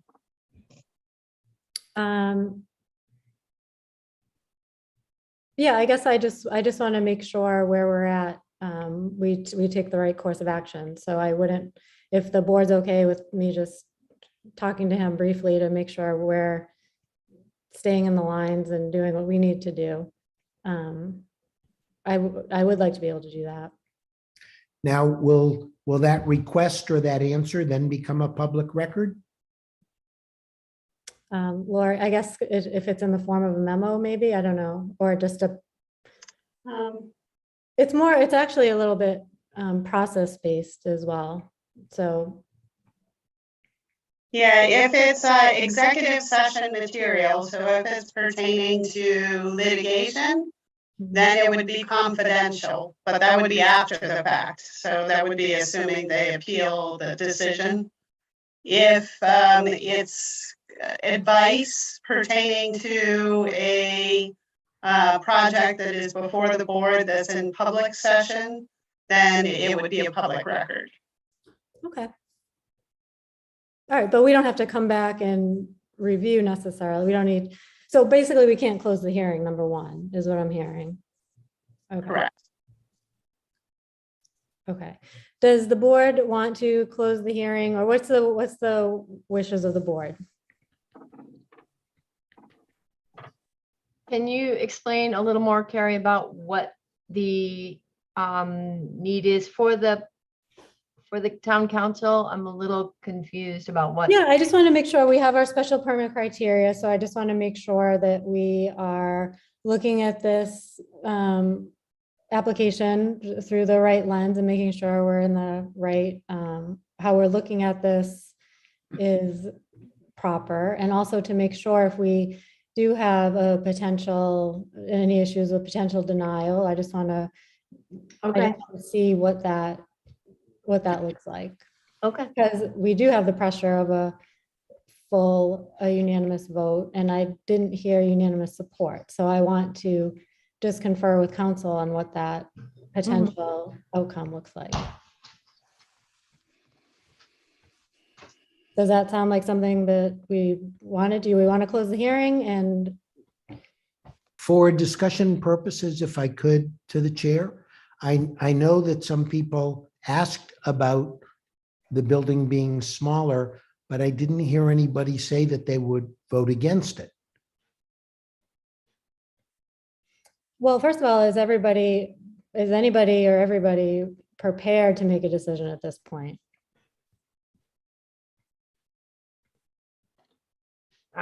I feel I would be prepared. I think I would like the extra step if we could to have that discussion about looking at the criteria and that discussion with town council before making that final decision. Okay. Well, then my only comment is, and Anthony just made the comment, I think we could have the discussion, and it's already been stated, if it's the whole board, then it's got to be in an open session, and we're okay with that. But if there's going to be communication among planning board members, and then one member takes that and goes to town council, I think that's not right under the public hearing either. So if there's an issue, Carrie, that you want to discuss, could you at least tell us what that issue is? Yeah, just as I described, just talking about some of the concerns we're hearing as part of the public hearing, going through the criteria, identifying what's within legal reason and what's not, just to make sure. Obviously, we have quite a few things going on with the board, and I just want to make sure that we are within the lines of where we're supposed to be. So, Because I did not bring it up today, but I have the criteria here, and I'm perfectly willing to go over each point if you want, but I only found one section that could possibly be relevant, and I think it's easily determined that this is not a true neighborhood, in the sense, if you're going to say neighborhood, you can't cut it off 2 homes to the left or 2 homes to the right. It's got to be Hudson Street is the neighborhood. And then we are consistent with building size and uses on Hudson Street. So I'm wondering, and I'm not challenging you, Kerry, I'm asking if you have a particular thought in mind, could you share it? just in general, going through the special permit criteria for this particular issue and what is something that is a legitimate issue versus what is something that's just a preference. It isn't necessarily, if there is a possible denial here, what is within a legal lines and not, or not. So it's more just to confer with counsel for general guidance on, navigating through the rest of this application to make sure we're within legal bounds. And are you referencing generally the size or something else? Yeah, I think size, I think there's a couple here. I think we're talking about harmony with the just going down, harmony with the master plan, appropriate location for the, or not appropriate locations. I take that back. Effect on the neighborhood, just going down in general and talking about where we stand and just making sure that we're navigating this properly. So again, I guess, do you want to have a discussion with the planning board members or us now about it? Or what it would be the question to the town council? So I guess I just want to confer with council. I don't know any other way to say it other than I'd like to confer with council. Okay, So it's been here, it's been a couple hours now, we've been going at this, we're at a point where I'm sensing Okay. hesitation on the board. I just want to make sure we're going about this the right way. I think we're best to take that, and if the board wants to close the hearing, we can close the hearing. So it doesn't sound like all board members want to close the hearing right now. If we Well, prefer to close the hearing, I don't think a decision's coming tonight either way. if the town council might change somebody's mind on how they vote, then we would like to hear that in an open session Mhm. so that we can have a response. But we have to remember the use is a duplex, a 2-family, which is allowed by everything in the bylaw in this area. So the only issue I've heard is size. And You don't have any size. and when we talk about neighborhood, I mean, if you wanted to ask town council, how does he define a neighborhood? You might get one answer and each board member might give a different answer. But I've heard people talk about the size and there's nothing in the bylaw. Now, when you go to your criteria and you talk about building design, I don't think anybody has a problem with the building design. then you talk site design, and you talk scale. And the scale is the only thing I can see that you might potentially be talking about, and then a question of the word neighborhood. And if that's what you're going to talk to him about, then I guess we'd like to know, and we'd like to hear the way, because if town council gives you an answer, if it's in writing, well, then I think it should be a public record. What's the question? And if town council comes to the meeting, then that's a different situation. So I have to say, I am concerned about one member talking on their own with the planning board with their ideas versus having the applicant and all the members hear both the question and the answer from town council. Okay, so Lori, question for you then. Would I be able to just initially confer with council in general to see if it's just process related? And then if he thinks it's something that needs to come to public, we should bring publicly, then obviously he would recommend that. And we would just add him to be a part of the agenda to then, have a public discussion about it. Because really, Yes. yeah. Yeah, I mean, I guess I'm looking for guidance from you as to whether you just want to invite them to the next meeting and or whether you have a question that you might want to formulate now that can be handed off to town council, and then he can respond to that. So is there a specific question that you want to ask that then I can forward to him, or you can forward to him?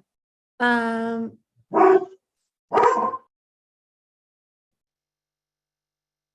trying to think of how.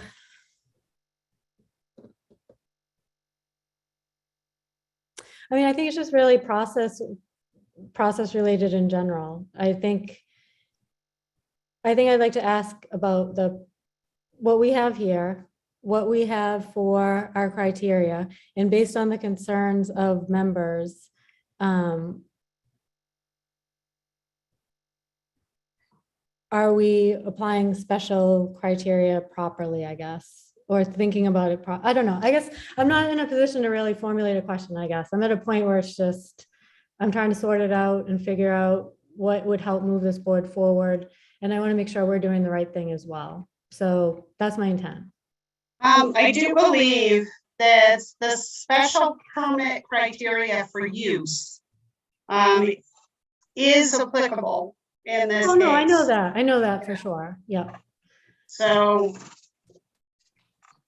do you want me to just invite him to the next meeting so then you can have a dialogue back and forth? I just want to actually ask about the validity of what we're talking about falling under special permit criteria. So if it needs to then come back to the whole board, if it's a question that he can just answer separately, then I guess we could document it or make it a public record. And if we want to have a full blown, if out of that it necessitates a bigger discussion, I think it's worth bringing him, but I don't necessarily know if it even necessitates a bigger discussion. There may be a very simple answer that doesn't even require a full blown meeting over it. It could just be as simple as talking through our criteria a little bit more. Just because we've had sensitivities with it in the past.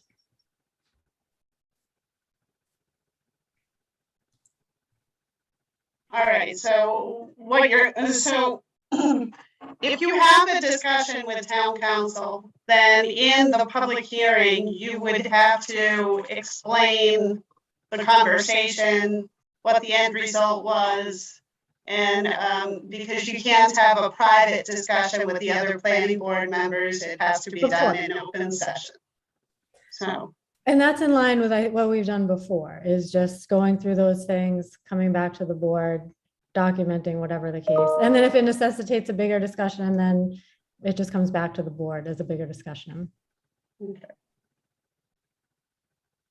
I think that would be helpful at this point, because I don't think we're at a point where we want to close and vote.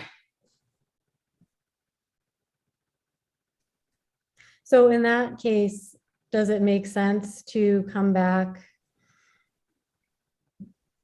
Well, pending availability, town council availability, if that's required, do we want to tentatively put the next meeting in?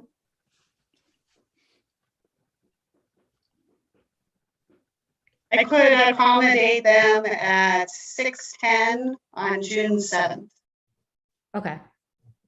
Why don't we do that and come back?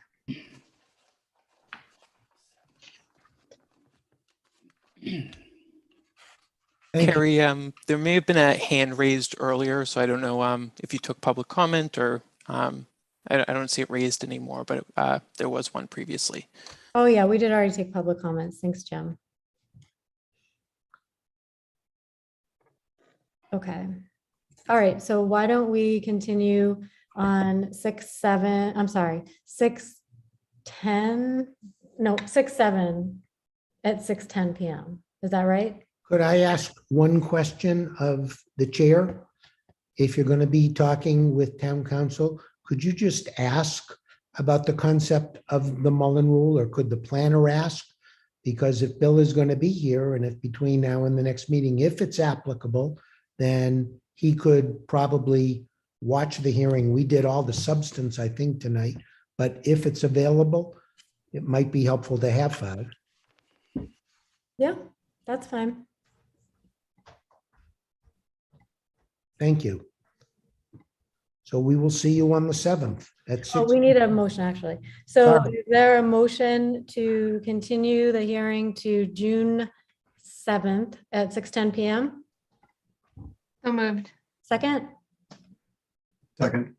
all in favor, Anthony, Aye. Millie, Aye. Amy, Aye. Carrie's an aye. Okay, we'll see you back in June. Thank you. Thank you. Night. Okay. 100 Barefoot is next on the agenda, so why don't we pull in that? Oh, okay, so for this one, Millie, are you still there? I am. Okay, so let's see, why don't we call everybody in first? And I'm not sure, is it Sam Architecture? Is that who's coming? Is that or is it Dario? I'm not I sure. believe it was Vito. I brought Vito in, so I don't know. Oh, hi Vito, do you know can who you just need know. to come in? There we go. Yep, I'm here. Okay, and Dario. Dario and Brian Madden. Oh, all right, I just see him now. Okay. And I wonder if that phone number at the top might also be, let me see. It ends in 169. Nope, not that one. That's not one I know. Oh, okay. Do you need to call someone else in or you have? I think it was either gonna be Brian Madden or John McKenna, so I guess Brian's here instead. Okay. So bring in Brian. Okay, great. So I don't know if your team wants to be on video, if they're welcome to, if they want or not. Excuse me, I have to read the hearing notice and then I think we have an announcement as well. Didn't you read the public hearing notice at the last meeting? Did I? Yeah, I believe You're right. so. You're right. I did. Okay. Thank you. So actually, we don't have to do that, but I think, Millie, you have an announcement for this one. Can you guys hear me? Yeah. Yeah. I will have to recuse myself from this because I have a separate business entity relationship with one of the applicants. Okay. So for the recusal, what we'll do is we'll put you in the attendee box. And then when the hearing's over, we'll bring you back. Well, when the hearing's over, we'll bring you back in.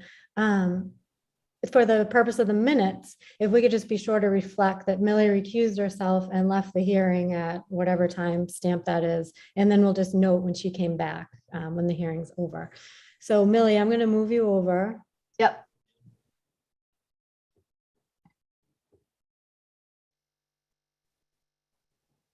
Okay, so great. With that, why don't you, Vito, are you leading the charge on the presentation? Yep, I'll start it off. The only one was still Brian Madden. Could you move him over? Oh, no, he's in here. Oh, he is? I still Yeah. see him in the attendee list, that's all. Oh. So Carrie, I believe you gave him permission to talk. I did promote him to panelist, but I believe it's something that he has to accept on his end. Oh, okay. So I'll send it again, but he is able to talk. Okay, good, that's all. Okay. All right. Let's. This is 100 Barefoot Road. We did continue from last time just because we were waiting for Bill to join the board, so would have at least a quorum for the next meeting. So I'm going to just share my screen quick. There we go. Okay, so 100 Barefoot Road, it's right in this location here. We are bounded on the north side by 290, and then Barefoot Road runs down here. It's in the industrial area of Northborough. It's in the industrial zone. There's no overlays in this area, so it's not within a groundwater district. It's just straight industrial zoning. As far as people, abutters around, we have Iron Mountain across the street here. The senior center is here. We have a commercial development, industrial development over in this location. This lot is currently under development next to us. This lot is a kind of used as a storage area for a contractor, so a contractor's yard area basically. So we're kind of surrounded by other industrial uses and bounded by 290 between the residential area to the north of us. The border between residential and industrial does follow 290 right along this line. So, and this is a street view of the parcel now. So this is the main entrance coming in right here. Right now it's occupied by Rico Copy and one other tenant. I forget the name offhand right now, but Rico is the main tenant in there. I can go down the street just a little bit. This building is in the setback a little bit. There's this vegetated buffer in the front. So it is a little bit difficult to see what the building looks like from the street view down here, but it does provide that little bit of buffer between the building and Barefoot Road. So you can see the surrounding areas, this Iron Mountain over across there, their parking area, their larger facility in the back. And then the railroad tracks also abounded on that side. I did forget to mention that this is the active rail line running right down this side. So it is really kind of bounded by basically 290 railroad lines and other industrial uses. So the existing conditions plan, this is essentially the plan right here. It shows the building in the center. We have employee parking basically up front. And you drive down, this is kind of recessed down to a lower level in the back, and this is all loading docks in the back for the existing warehouse uses. So all the loading areas are here. They're kind of hidden. As you saw from the street view, you really don't see anything from the street as far as that loading, unloading areas. The building itself is split, where the front upper level is office space, and then the rear and underneath the office is all existing warehouse areas. So then on the proposed plan, I forgot to mention one other thing. There is a wetland down in this area, but it only skirts the very edge of the property and it won't really impact anything with the project. But I just wanted to mention that it was off-site to the right here on the other side of the tracks. Okay, so our proposal is for 2 additions to the building, and they would essentially mimic what the existing building is doing now, with office space up in the front here on both additions, and then warehouse space in the back here. We would leave that existing driveway essentially untouched in that beginning portion. And then this section would stay the same, except it would get reconstructed to allow placement of the septic system. But it would follow the existing alignment in width and grades. So that would remain basically the same view you have currently today. The front parking area would also stay essentially the same, would match the existing limits and grading. It would get resurfaced to allow some tweaking for handicap accessibility up in the front. And just because of through the construction process, you'd probably want to repave by the end. But the overall layout and grading would essentially stay the same as you see today. The real changes happen around the side and the rear of the building, which are more hidden from Barefoot Road. We provided a little additional parking running down this side to accommodate the existing floor area, the new floor area, and the increase in employees. And then we've also increased the loading areas off the rear of the buildings back here. It would match that existing layout with all the loading in the back. It would just provide a little more capacity as these new buildings, new expansion areas get built out. So the parking itself, I think required was 68 spaces. We do provide 70. So we meet that minimum requirement without being excessive, trying to balance that with the needs of the building, meeting zoning, but also not going overboard and having too much impervious surfaces. And then we just want to talk about the building itself a little bit. I do have a rendering of the front of the building. We just got this in today. I forwarded it over to Lori. I don't expect anyone really to have seen it yet, but this was sort of the rendering of the front of the building. It's designed basically to match that existing building now. This is that existing portion. There's going to be addition on the side, on this side, and then this addition on the east side would have a second story of office on there. And that was something that was recently added after the submittal. So any future plans will incorporate that. We will have to add some additional parking to show that extra office up in the top there. The owner just wanted a little more flexibility as they're building this out. The cost isn't too much more to add that second story on there to give flexibility for increased office space for the needs of the warehouse areas. We don't have any renderings of the side or rear at this time. They're still kind of working on that if that's something the board would want to see as we move forward. We also have a landscape plan that was developed. And essentially what they're looking to do is kind of keep that vegetated buffer in the front and then just supplement it. Where this new addition is the closest point to the road, there'd be a vegetated buffer added to supplement that through here. That's kind of the thickest area of the proposed vegetation would be down in this area. And then all of a sudden, obviously up in near the entrance of the building, some landscaping and kind of dress up the entrance as you come in through here.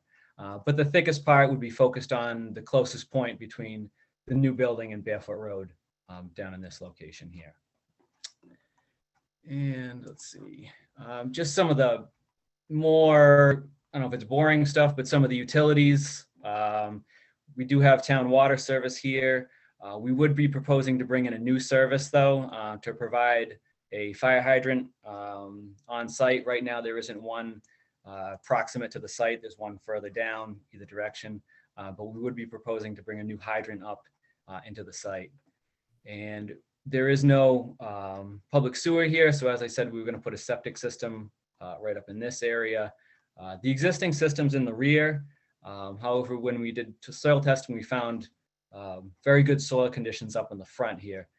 So we'll be relocating that septic up to the front. We did get that witnessed by Board of Health. The design hasn't gone through with them yet, but they did witness the testing in this area. And then as far as drainage utilities, we're proposing a large subsurface infiltration system in the rear here.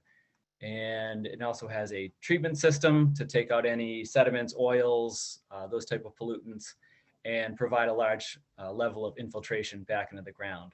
So we control both the peak and rate of volume of runoff leaving the site. So it has no impact on any of the abutting areas. Let's see, is there anything I'm missing? We did get comments from town staff. We had a letter from fire department, and we also had a letter from Lori, and we haven't incorporated those into the plans yet. Would plan on doing that in the next revision. Once we get feedback from the board, we want to kind of get everybody's comments into one set of plans for the next revision. With the fire department, they did ask for increased access to this side of the building. So we were going to look at having some sort of a apron out in the front here to allow emergency access to get up in front, whether that be with some type of permeable material. We're open to different material options in that area to provide that access. But to the rear, we do have the paved access. And the only other comment they had was on the fire hydrant. I think that's all I have just for that initial introduction. I think we kind of get feedback from the board. I can hand it back. Sure. So just to make sure I understand, so you do have all of Lori's comments. You're responding or some form or fashion, and you have the fire chiefs. Yes. And then this is not groundwater. Right. Okay. But I'm not used to that one. It's usually groundwater. Okay. So, all right. So outside of the questions that either the town planner asked or the fire chief asked, does the board have any additional questions or comments that would be helpful for the applicant to know as they're working on this next iteration? I just was wondering if you could answer the first one. Is this going to be the same expansion of the same business, or is this a new business coming into the site? So right now, I asked the owners and they said it was going to be expansion of the current businesses that are there. And what's there right now? I'm just curious. Right now it's Rico Copy. That's the main tenant. And I forget the other tenant. Brian, if you could speak to the other tenant there. Is Brian on? He's muted. We can't hear you. Oops. Do we see him here? Do you guys see him? I can see him, but he's muted. Oh, still muted, Brian. Oh, are you trying to call on the phone? Or is that you on the phone trying to call in? Yes. Now he's unmuted, I think. Okay. Oh, okay.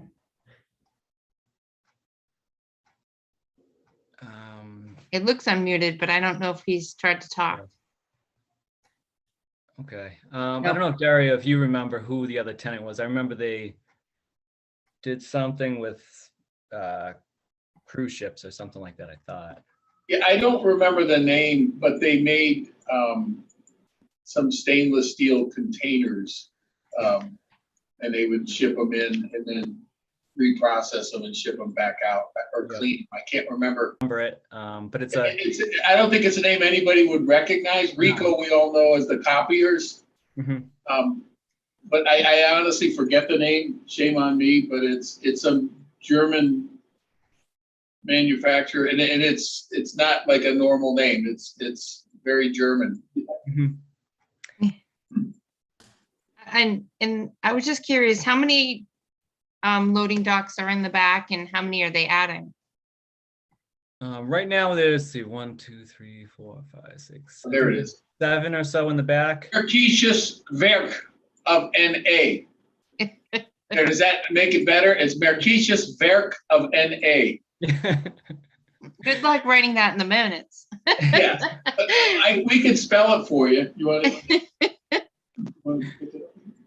Yeah, I'll spell it if you guys want to put it in the minutes. It's fine. You can also, I'm certainly seeing on the tax maps. It's Maerkisches.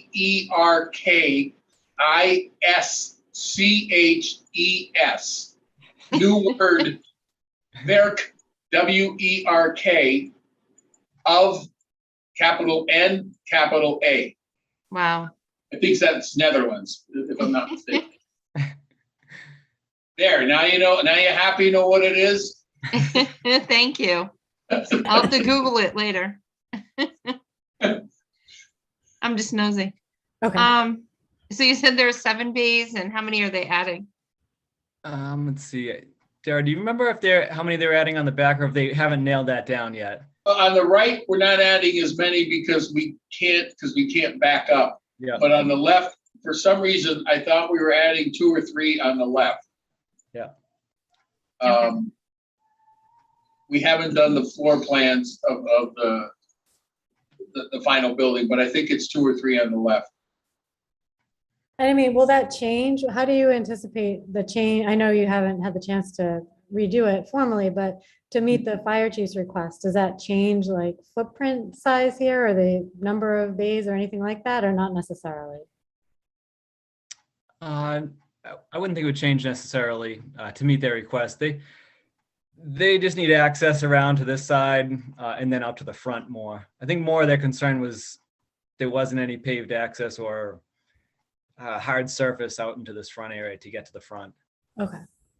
And the number of docks, I don't want to say is irrelevant because the building and the topography will be exactly the same, whether they put in 3 doors or not. Mhm. And I don't know that they'll even put them in unless they really need them, because why spend the money?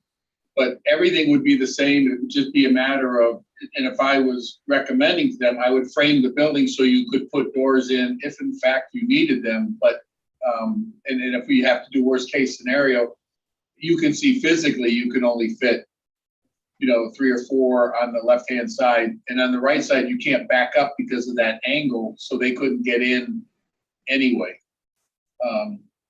But it does not affect the impervious. It doesn't affect the topography. It's just whether you put a hole in the building or not. Okay. What, I didn't see a design review memo. Did you guys already do design review here? With it as an addition, I didn't think we needed to do. Oh, okay. Yep. Okay, so that's correct, Lori? That sounds right. Yes, that's my interpretation as well. Okay, but any new sign, will the sign change or anything like that? Well, I guess it could just be determined here anyway. It doesn't matter. Yeah, sorry, I'll get to the sign. It's already for Rico, so I didn't think they were going to be needing to change it. They already have their sign up. They can change the name if, this is a couple years old. It might have the German name on it now, but the actual locations and basic structure wouldn't change. Okay, got it. And if they did, they'd probably have to come back for a sign permit anyway. They just asked us to mimic what was there, Yeah. which is actually concrete block and brick as opposed to making it a big metal siding warehouse. So that was the directive we were given. So it's really echoing the exact same architecture. They're not trying to win any awards or show off or put neon lights. They just said, just copy what's there. We'll make it all out of masonry. It'll be real nice. It'll be durable. It's not going to rust out and rot away. So it was a pretty simple directive. Okay, and will the trees stay out front? Whoops, so I got to that one. Yep, so what's there now, they did thin out, since this picture, when they purchased the property, they did thin out some of the underbrush. But the intent is, yes, to leave that front buffer in there. Okay. So from the landscape plan, they're going to leave this, as wooded as they can through there. We held the limit of work tight to this pavement there, so there's no clearing beyond, what's needed just to resurface that area. And then down in here, there is some clearing just for access to build the building, but they do want to leave that buffer in the front. Okay. Other board questions?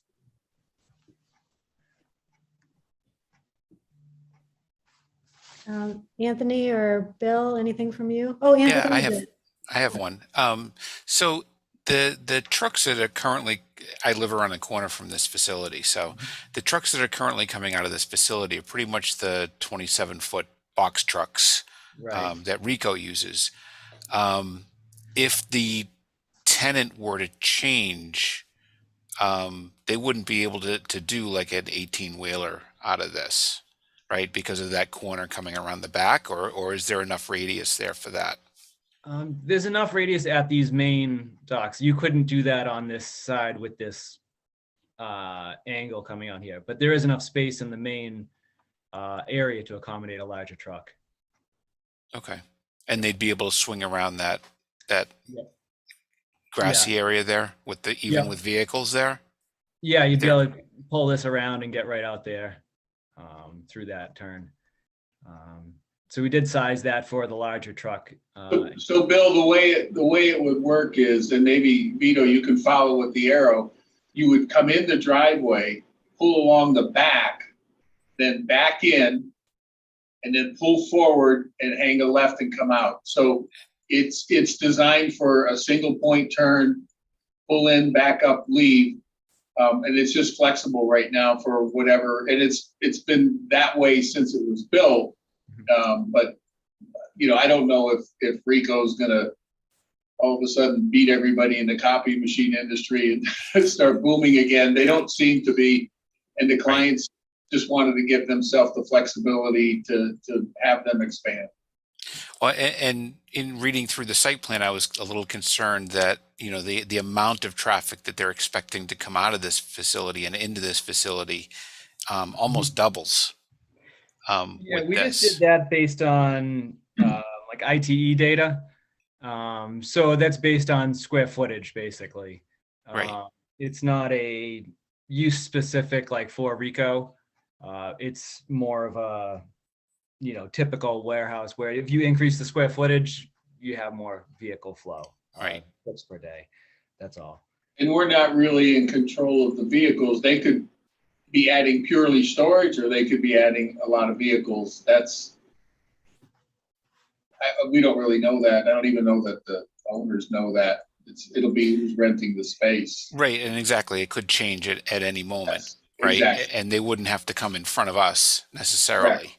would be my Correct. concern. So at Barefoot there, where that is, if they were to try to take a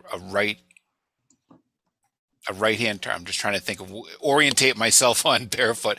If they were trying to take a right-hand turn out of there, they'd be driving right into a residential area on Whitney. Into Whitney, yes, but odds are Yeah. they're going to really want to get on 290. So, Right. Yes, they would make a right onto Whitney, then they'd have to turn around, I would imagine, unless they're delivering to Northborough. Yeah, most of the Right. traffic will just go right out up to 290 right in here. That's the convenience of this location, why it's zoned industrial, just the Right. proximity to that exit right in there. Exactly.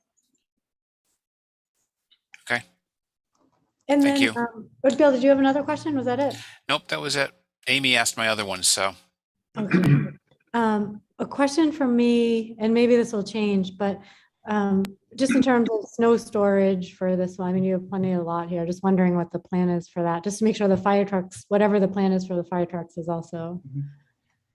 Yep. Yeah. So we just said basically it would all be pushed to the perimeters, back in here. They have plenty of land area in the back. There's no wetland resources or anything in the back. So they have a lot of space they could push through here.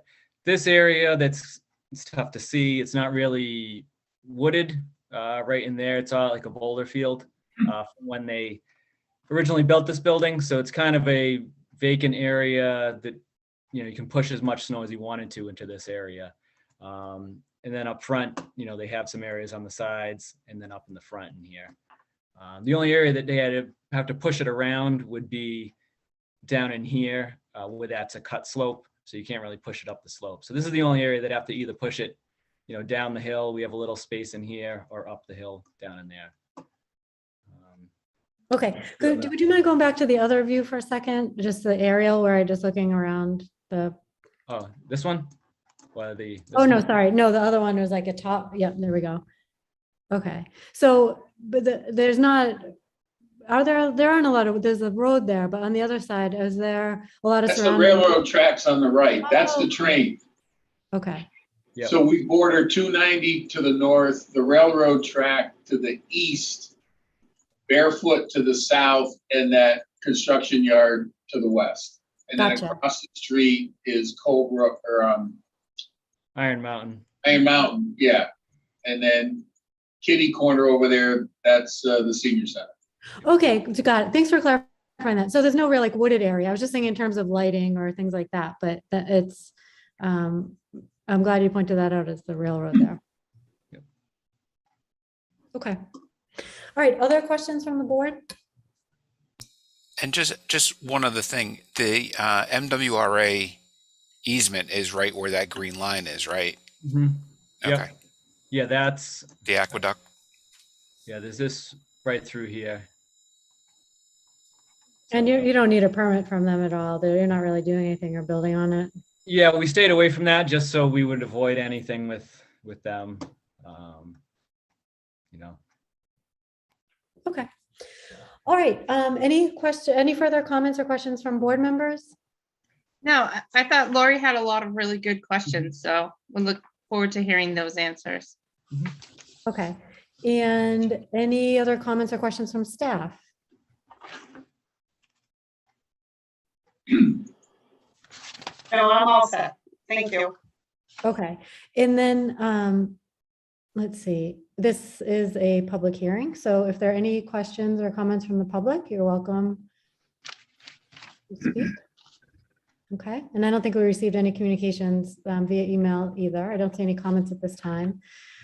Okay, so it sounds like what we need is, we're looking for a revision. The board didn't sound like they had any additional questions beyond what you have. Is that correct? Or are there any other clarifications we'll be looking for from board members?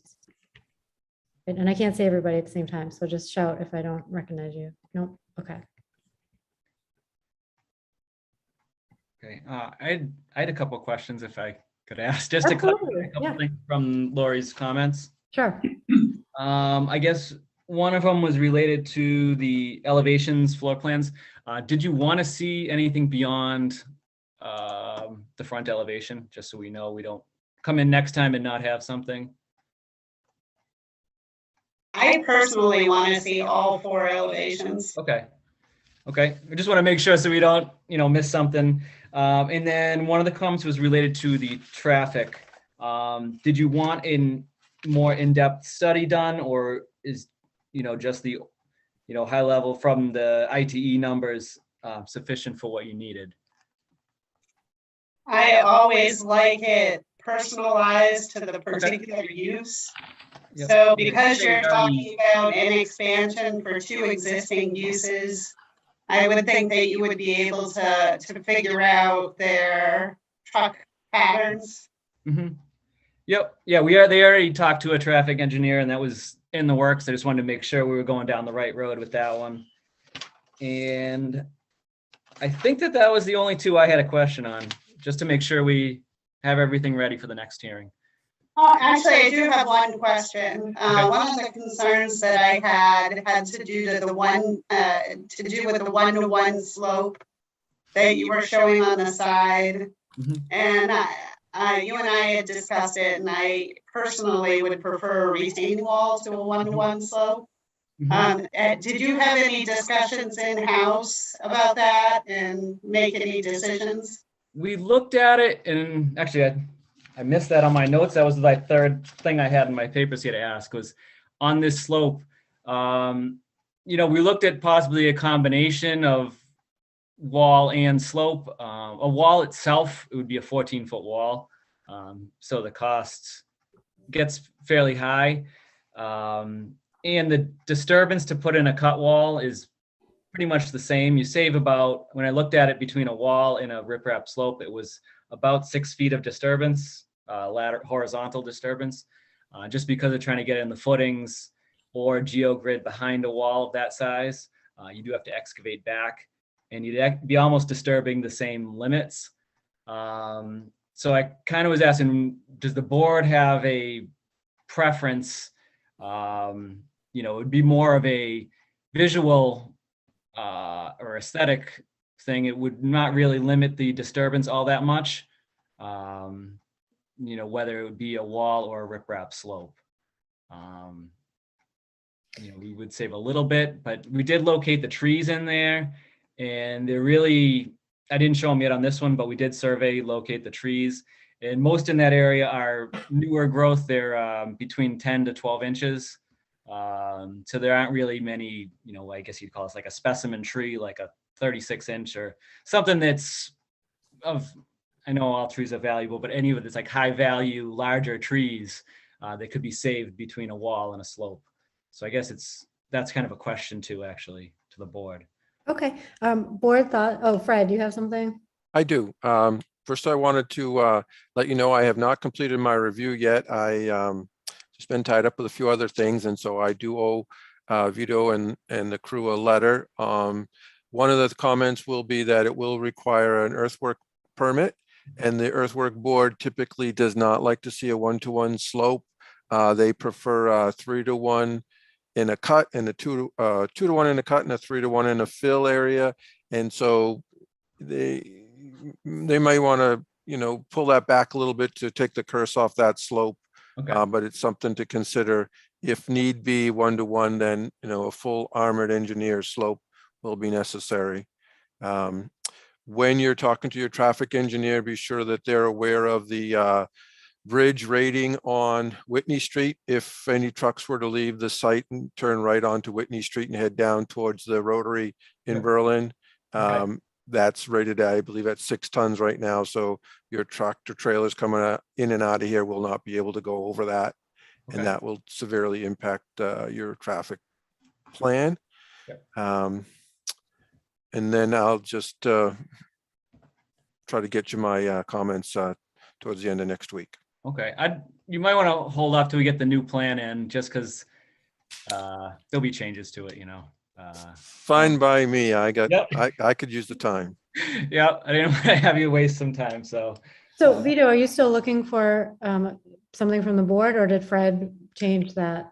If we were gonna go to a 2-to-1, then there would be, you know, a difference in disturbance between a wall and a slope, you know, because then it would be 2-to-1 would be chasing it, you know, pretty far up into the slope. So we'll have to look at some, probably some kind of combination. I don't think we'll want to go with a full 14, 16-foot wall, but some combination thereof. Maybe some terracing would be appropriate there. You know, that would also make it nice for some plantings, as Yep. long as it's not all ledge.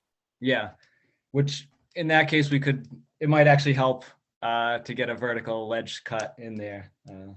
Yeah. But we'll look at, a combination of terracing, slope walls, something in there. And did your drainage plan include roof drains into dry wells infiltration, or I just see the overflows towards the property lines and wasn't sure if you were including that as infiltration? Yes, we took the 2 new additions go to the infiltration system. Okay. That's just a backup overflow set over the 100-year, just in case something ever got clogged, broken, it wouldn't go back into the building. Okay. And then the existing roof connects down to this manhole down in here. So we were going to maintain that existing roof drain, that connection down into here. That ties into the street drainage? Yeah. Oh, I guess we need to talk about that. Okay.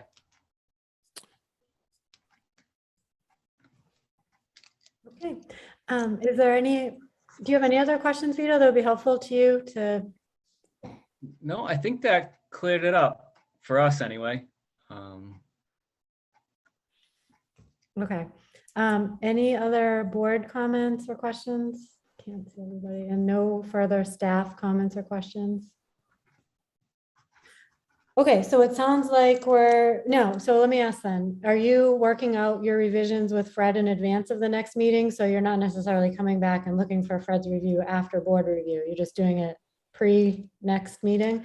And the reason I'm asking is because do you have enough time then to present at the next planning board meeting? Do you know when the next one is? June 7th. June 7th. I don't think would be ready to have that done and a review back in that amount of time. Okay. So Lori, the next one is the 21st, correct? That is correct. So we have a public hearing already scheduled for 6 p.m. that night. So we could accommodate you at 6:10. Okay, and I think that would give us time, Fred. You think between, if we get you something, then we can go back and forth between. I think we can work towards that in the next week or two. Okay. When do you think your next revision would be ready? We'll probably be the end of like next week, probably at the end of the week. Okay. All right. That's good. Okay. Okay. Okay, so if nothing further, which doesn't look like there is there a motion to continue the 100 Barefoot Road hearing to June 21st at 6:10 p.m.?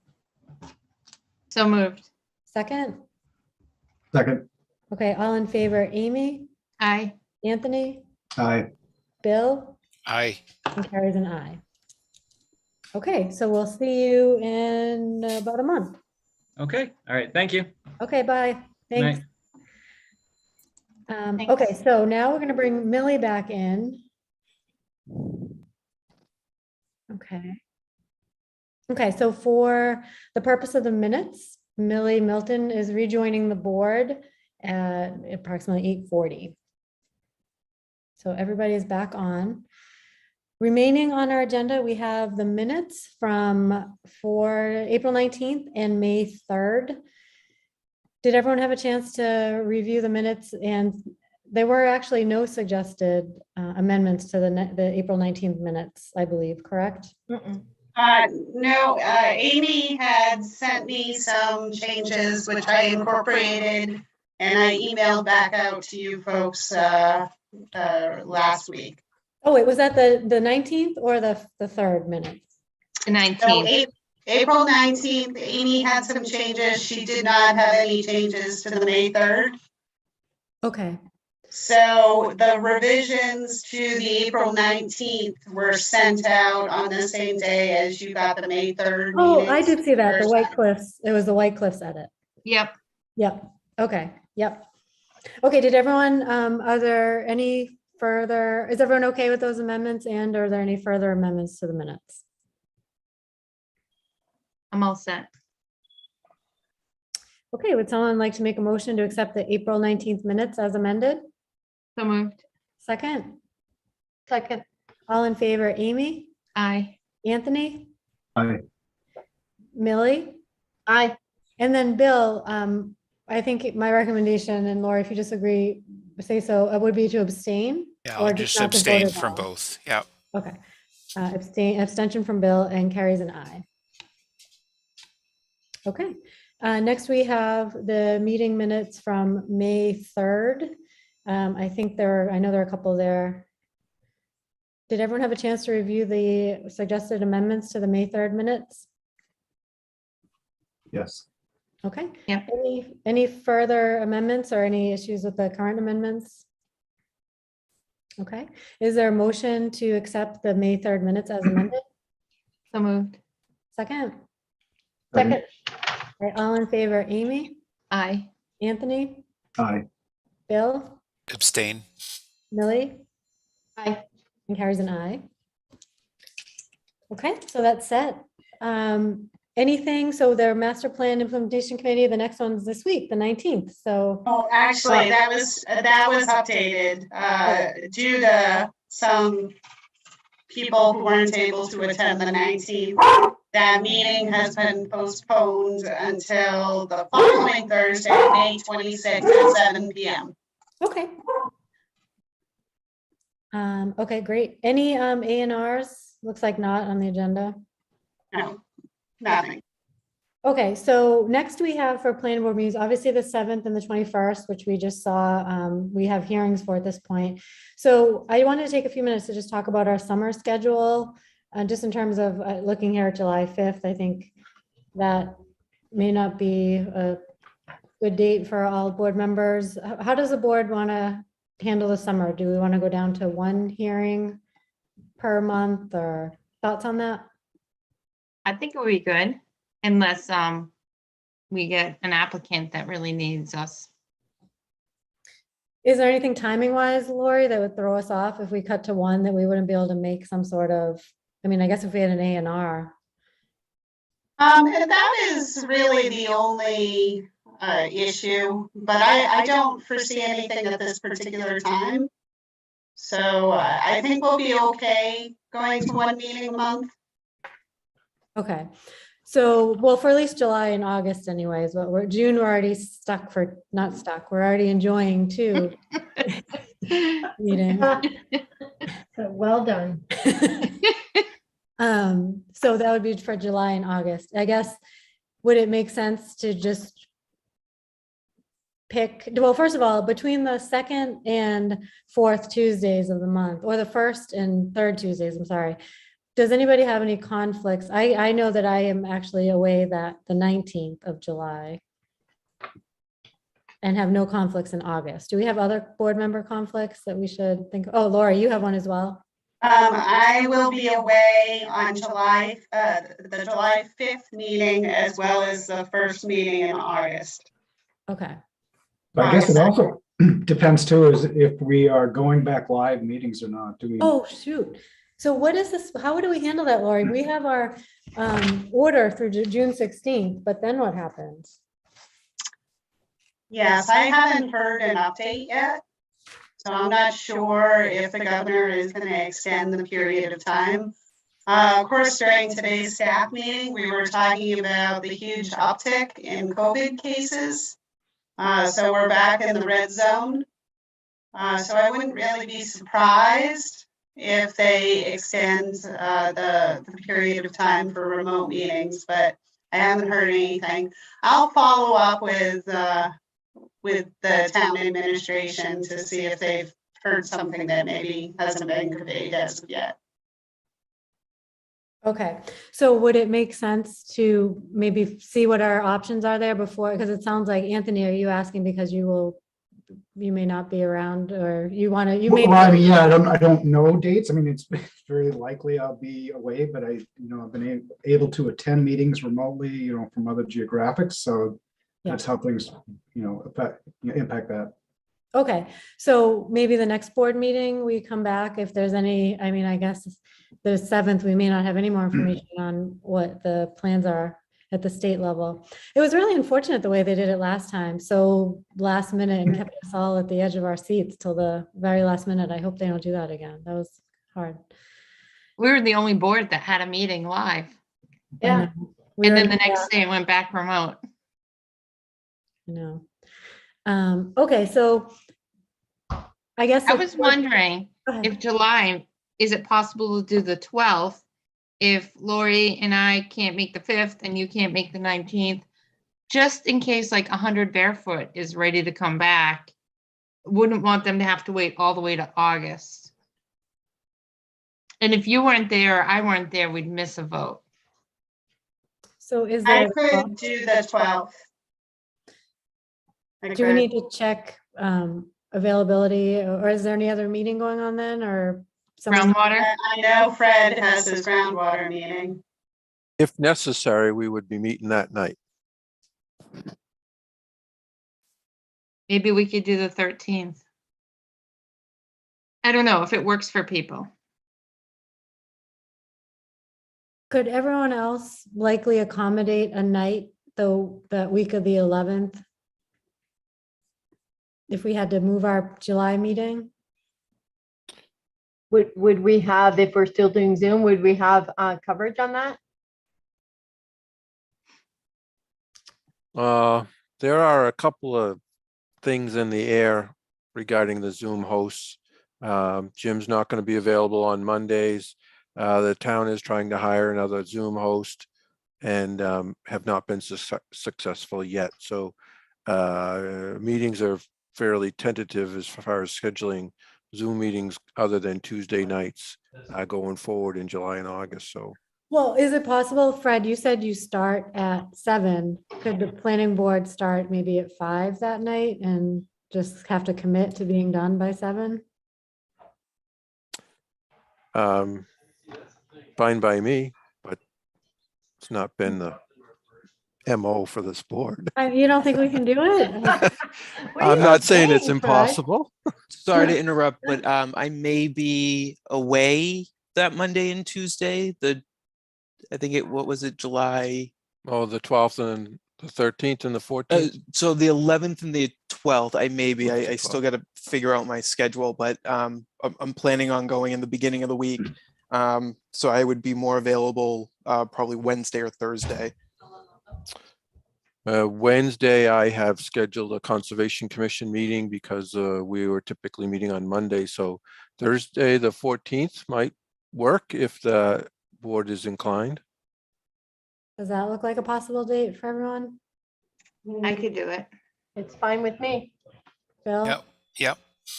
Okay, so what if we pencil, Lori, was that okay with you too? Yeah, I'm rushing ahead to my July schedule to see if I have any meetings on that night. So just bear with me one sec.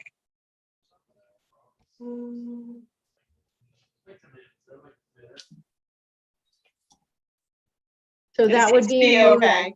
It's clear. Okay. and that would be in lieu of the, a meeting on the 5th?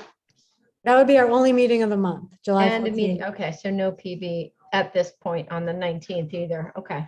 Okay, and then Bob, does that work for you, or it's okay if you can't make it? You're okay with it either way? Oh, shoot. I'll make them all.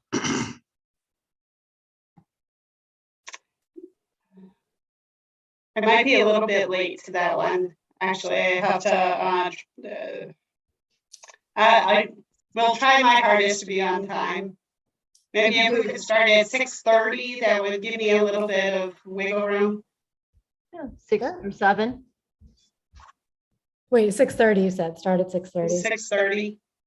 Does that work for everyone to start at 6:30 on the 14th? Yep. Yep. Okay. All right, so July we have down and maybe August, we just need to figure out what, or if we're gonna have to be in person by then or not, because it sounds like August is what impacts you, Anthony, possibly. Could be July, August, or August. Okay. We'll see. Okay, well, at least, let's at least pencil in July 14th so we can have it reserved and no one else takes it. And then, so we won't have a meeting on the 5th or the 19th. That'll be our sole meeting of the month.